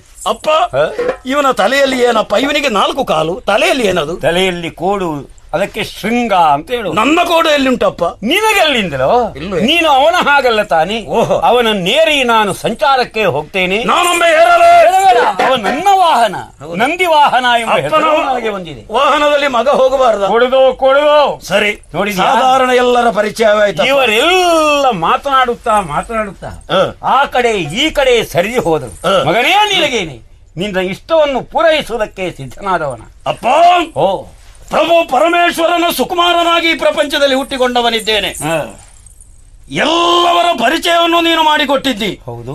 ಪ್ರತಿಯೊಬ್ಬರಿಗೂ ಒಂದೊಂದು ಹೆಸರಿದೆ, ಮಾಡುವುದಕ್ಕೆ ಒಂದೊಂದು ಉದ್ಯೋಗವಿದೆ. ಇದೆ ಅಪ್ಪ. ನಿಮ್ಮ ಮಗನಾದಂತಹ ನನಗೊಂದು ಹೆಸರಿನ ಅವಶ್ಯಕತೆ ಇದೆ ಮಗನೇ, ಅದೇ ರೀತಿಯಾಗಿ ಒಂದು ಉದ್ಯೋಗವನ್ನು ಮಾಡಿ ನಿಮ್ಮನ್ನು ಸಂಪ್ರೀತಗೊಳಿಸಬೇಕು ಎನ್ನುವಂತ ಆಕಾಂಕ್ಷೆಯೂ ಇದೆ. ಉದ್ಯೋಗ ರಹಿತನಾದವ ಸುಮ್ಮನಿದ್ದರೆ ಆಲಸಿಯಾಗಿ ಹೊತ್ತು ಕಳೆಯಬೇಕಾಗ್ತದೆ. ನಿನಗೊಂದು ಉದ್ಯೋಗವೂ ಬೇಕು, ಹೆಸರೂ ಬೇಕು. ನಿಜ ಮಗನೇ, ಅಪ್ಪ, ಭಸ್ಮವನ್ನು ಧರಿಸುತ್ತಿರುವಂತಹ ಆ ವೇಳೆ ನೀನು ನನ್ನ ಇಚ್ಛೆಯಂತೆ ಕಲ್ಲಿನ ಮೂಲಕ ಹುಟ್ಟಿದವನಾದ್ದರಿಂದ ನಿನಗೊಂದು ಹೆಸರು ಭಸ್ಮ. ಭಸ್ಮ ಹೆಸರ ಹೌದು, ಬರೇ ಭಸ್ಮ ಸಣ್ಣದಾಯ್ತಾ? ಭಸ್ಮ ಭಸ್ಮ ಎನ್ನುವ ಹಾಗೆ ಗುರುತಿಸುವುದಕ್ಕೆ ಇನ್ನೊಂದು ವಸ್ತು ಇದೆ ಅಷ್ಟೇ. ಮಗೋ, ನಾನೇನು ಒಂದು ವಸ್ತುವೇ? ಬೇಡ. ನಿನ್ನ ಸ್ವಭಾವ ಇತ್ಯಾದಿಗಳನ್ನು ಪರಿಶೀಲಿಸಿ ಭಸ್ಮಾಸುರ, ಭಸ್ಮಾಸುರ, ಭಸ್ಮಧಾರಿ ಪರಮೇಶ್ವರನ ಕುಮಾರ ಭಸ್ಮಾಸುರ. ಅಪ್ಪ, ಮಾಡುವುದಕ್ಕೆ ಒಂದು ಉದ್ಯೋಗವನ್ನು ಕೊಡು. ಮಗನೇ, ನನಗೆ ನಿತ್ಯವೂ ಭಸ್ಮವನ್ನು ತಂದೊಪ್ಪಿಸುತ್ತಿದ್ದಂತಹ ಗಿರಿಜಾತಿ ಆಲಸ್ಯಾದ್ದರಿಂದಲೇ ನಿನ್ನ ಹುಟ್ಟಿಗೂ ಕಾರಣವಾಯಿತು. ಅಪ್ಪ, ಈ ಮಧ್ಯೆ ಒಂದು ಪ್ರಶ್ನೆ. ಏನು? ಅದು ಗಿರಿಜಾತೆ ಹೇಳಿದ್ರೆ ಯಾರು? ಆಕೆ ಯಾರು ಏನು ಎಂದು ತಿಳಿಯುವುದಕ್ಕೆ ಬೇಕಾದ ಅನುಕೂಲತೆಯನ್ನು ನಾನು ಮಾಡಿಕೊಡ್ತೇನೆ. ನೀನು ಯೋಚಿಸಬೇಕಾದ್ದೇನೂ ಇಲ್ಲ. ನೀನು ಉದ್ಯೋಗವನ್ನು ಮಾಡುತ್ತಾ ಹೋದಂತೆ ನಿನಗಾಕೆ ಯಾರು ಎಂದು ಅರ್ಥವಾಗ್ತದೆ. ಸರಿ. ಆದುದರಿಂದ ಭೂಲೋಕಕ್ಕೆ ಹೋಗು, ಸ್ಮಶಾನದಲ್ಲಿ ಸಂಚರಿಸು. ದೇಹ ನಾಶವಾದ ಮೇಲೆ, ಉರಿದು ಹೋದ ಮೇಲೆ ಸರಿ, ಏನು ಉಳಿಯುತ್ತದೆಯೋ ಆ ಭಸ್ಮವನ್ನು ನಾನು ಲೇಪಿಸಿಕೊಳ್ಳುವ. ನಿನಗೆ ಭಸ್ಮವನ್ನು ತರುವ ಉದ್ಯೋಗ ನನಗೆ ಪ್ರಿಯವಾದದು. ಹೋಗಿವಾ, ಹೋಗಿವಾ. ಅಪ್ಪ, ಜಗದ ಅಧ್ಯಕ್ಷರಾದಂತಹ ಪರಮೇಶ್ವರನ ಮಗನಾಗಿ ಹುಟ್ಟಿಕೊಂಡೆ. ಭಸ್ಮಾಸುರ ಎನ್ನುವಂತಹ ನಾಮಕರಣವನ್ನು ಮಾಡಿದ್ದೀರಿ. ಭಸ್ಮವನ್ನು ತಂದೊಪ್ಪಿಸುವಂತಹ ಉದ್ಯೋಗ. ಹೋಗಿ ಬರಲು ಈಗ ನಿನಗೆ ಧನ್ಯತೆ. ಹೋಗಿ ಬರ್ತೇನೆ.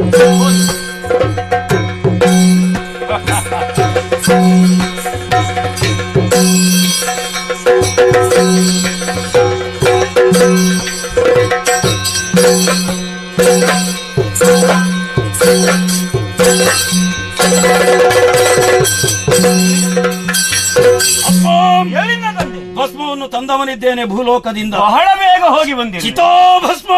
ನಿನಗೆ ಭಸ್ಮದ ಬಗ್ಗೆ ಎಷ್ಟು ಆಸಕ್ತಿ ಇದೆ, ಅದನ್ನು ತಂದೆ ಲೇಪಿಸಬೇಕು ಎಂದು ನಿಷ್ಠೆಯಿಂದ ತಂದೊಪ್ಪಿಸಿದೆ. ಅಪ್ಪ, ನೀನು ಅದನ್ನು ಲೇಪಿಸುವ ಅಂದವನ್ನು ನೋಡಬೇಕು ಅಂತ ಆಗಿದೆ ನನಗೆ.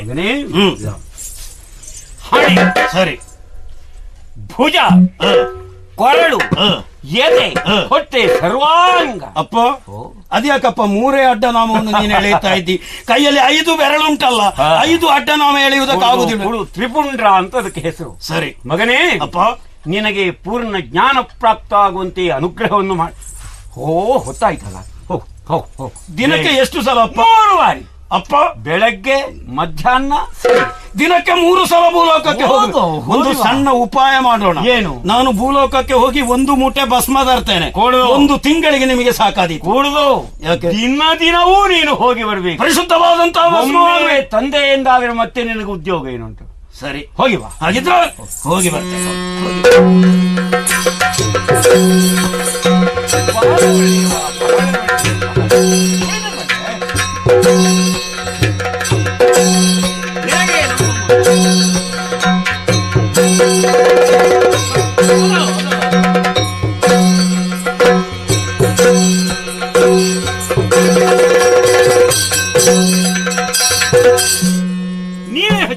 ಅಪ್ಪ, ನನಗೆ ಆಶೆಯಾಗಿದೆ.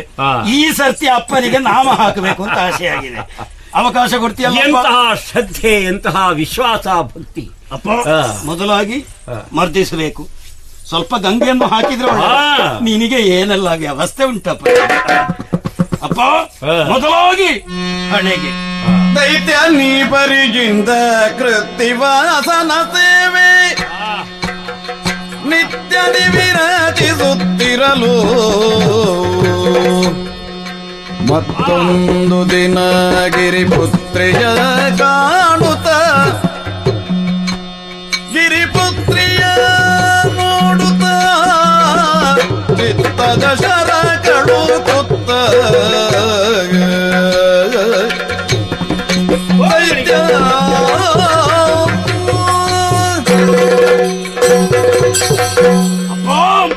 ಏನು ನಿಷ್ಠೆಯಿಂದ ಭಸ್ಮವನ್ನು ಲೇಪಿಸಿದವನಿದ್ದೇನೆ. ನಿನ್ನ ನಿಷ್ಠೆ ಎಷ್ಟು ಚೆನ್ನಾಗಿದೆ ಎಂಬುದು ನನಗೆ ಗೊತ್ತಾಯ್ತಪ್ಪ. ಹಾಗೆ ನೋಡಿದೀಯ, ಹೌದು ಸ್ವಾಮಿ. ಇವನು ಶ್ರದ್ಧೆಯಿಂದ, ಭಕ್ತಿಯಿಂದ, ವಿಶ್ವಾಸದಿಂದ ಕೈಗಳು ನೋಡಿದ್ಯಾ ಅಪ್ಪ ಅದು ಯಾರಪ್ಪ? ಅದು ಅಂತ ಹೇಳಬಾರದು. ಅದು ನಮ್ಮ ಹಾಗಿಲ್ಲ, ಸ್ವಲ್ಪ ವ್ಯತ್ಯಾಸ ಉಂಟಪ್ಪ ಅಲ್ಲಿ. ಅದೆಂತದು? ಅವಳು ಅವಳು ಅವಳು ನನ್ನ ಹೆಂಡತಿ. ನನಗೂ ಹೆಂಡತಿಯೇ? ಏನ್ ಹೇಳುದವನು? ಅವನಿಗೆ ಗೊತ್ತಿಲ್ಲ, ಲೋಕಾನುಭವ ಇಲ್ಲ. ಮಗನೇ, ನೀನು ಸರಿಯಾಗಿ ಕೆಲಸ ಮಾಡಿದೆ ಎಂದಾದ್ರೆ ನಿನಗೆ ಬೇಗನೆ ಹೆಂಡತಿ ಸಿಗುತ್ತಾಳೆ. ಇವಳು ನಿನ್ನ ಹೆಂಡತಿ? ಇವಳು ನನ್ನ ಹೆಂಡತಿ, ನಿನಗೆ ತಾಯಿ, ನನಗೆ ಅಮ್ಮ. ನನಗೆ ಹೆಂಡತಿ ಆಗಬೇಕಷ್ಟೇ. ನಿನಗೆ ಹೆಂಡತಿ ಆಗಬೇಕಾಗಿದ್ದರೆ ನಿನ್ನ ಕೆಲಸ ಏನು ಅಂತ ನೋಡಿಕೊಳ್ಳಬೇಡವೆ? ಆಮೇಲೆ ನಿನಗೊಂದು ಮದುವೆ ಮಾಡಿಸೋಣ. ಮದುವೆ ಆದಷ್ಟು ಬೇಗ ಮದುವೆ ಮಾಡಿಸಿ. ಚಂದದ ಹೆಣ್ಣನ್ನು ನೋಡಿ ನಿನಗೆ ಮದುವೆ ಮಾಡಿ. ಇಂಥದ್ದೇ ಆಗಬೇಕಪ್ಪ ನನಗೆ. ಆದೀತ ಆಗಲಿ. ಇವಳಿಗಿಂತಲೂ ಹೆಚ್ಚು ರೂಪವತಿ. ಸರಿ, ಹೋಗಿ ಬಾ. ಹೋಗಿ ಹೋಗಿ.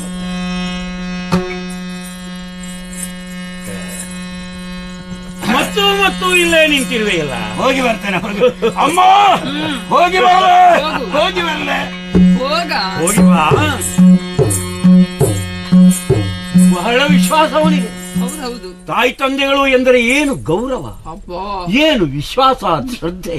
ನೋಡಿದೀಯೇನೆ, ಬರುವ ವೇಳೆಗೆ ಸರಿಯಾಗಿ ಅವನನ್ನು ಎದುರಿಕೊಳ್ಳುವುದಕ್ಕೆ ಅನುವಾಗಿರೋಣ.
ಶತ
ನ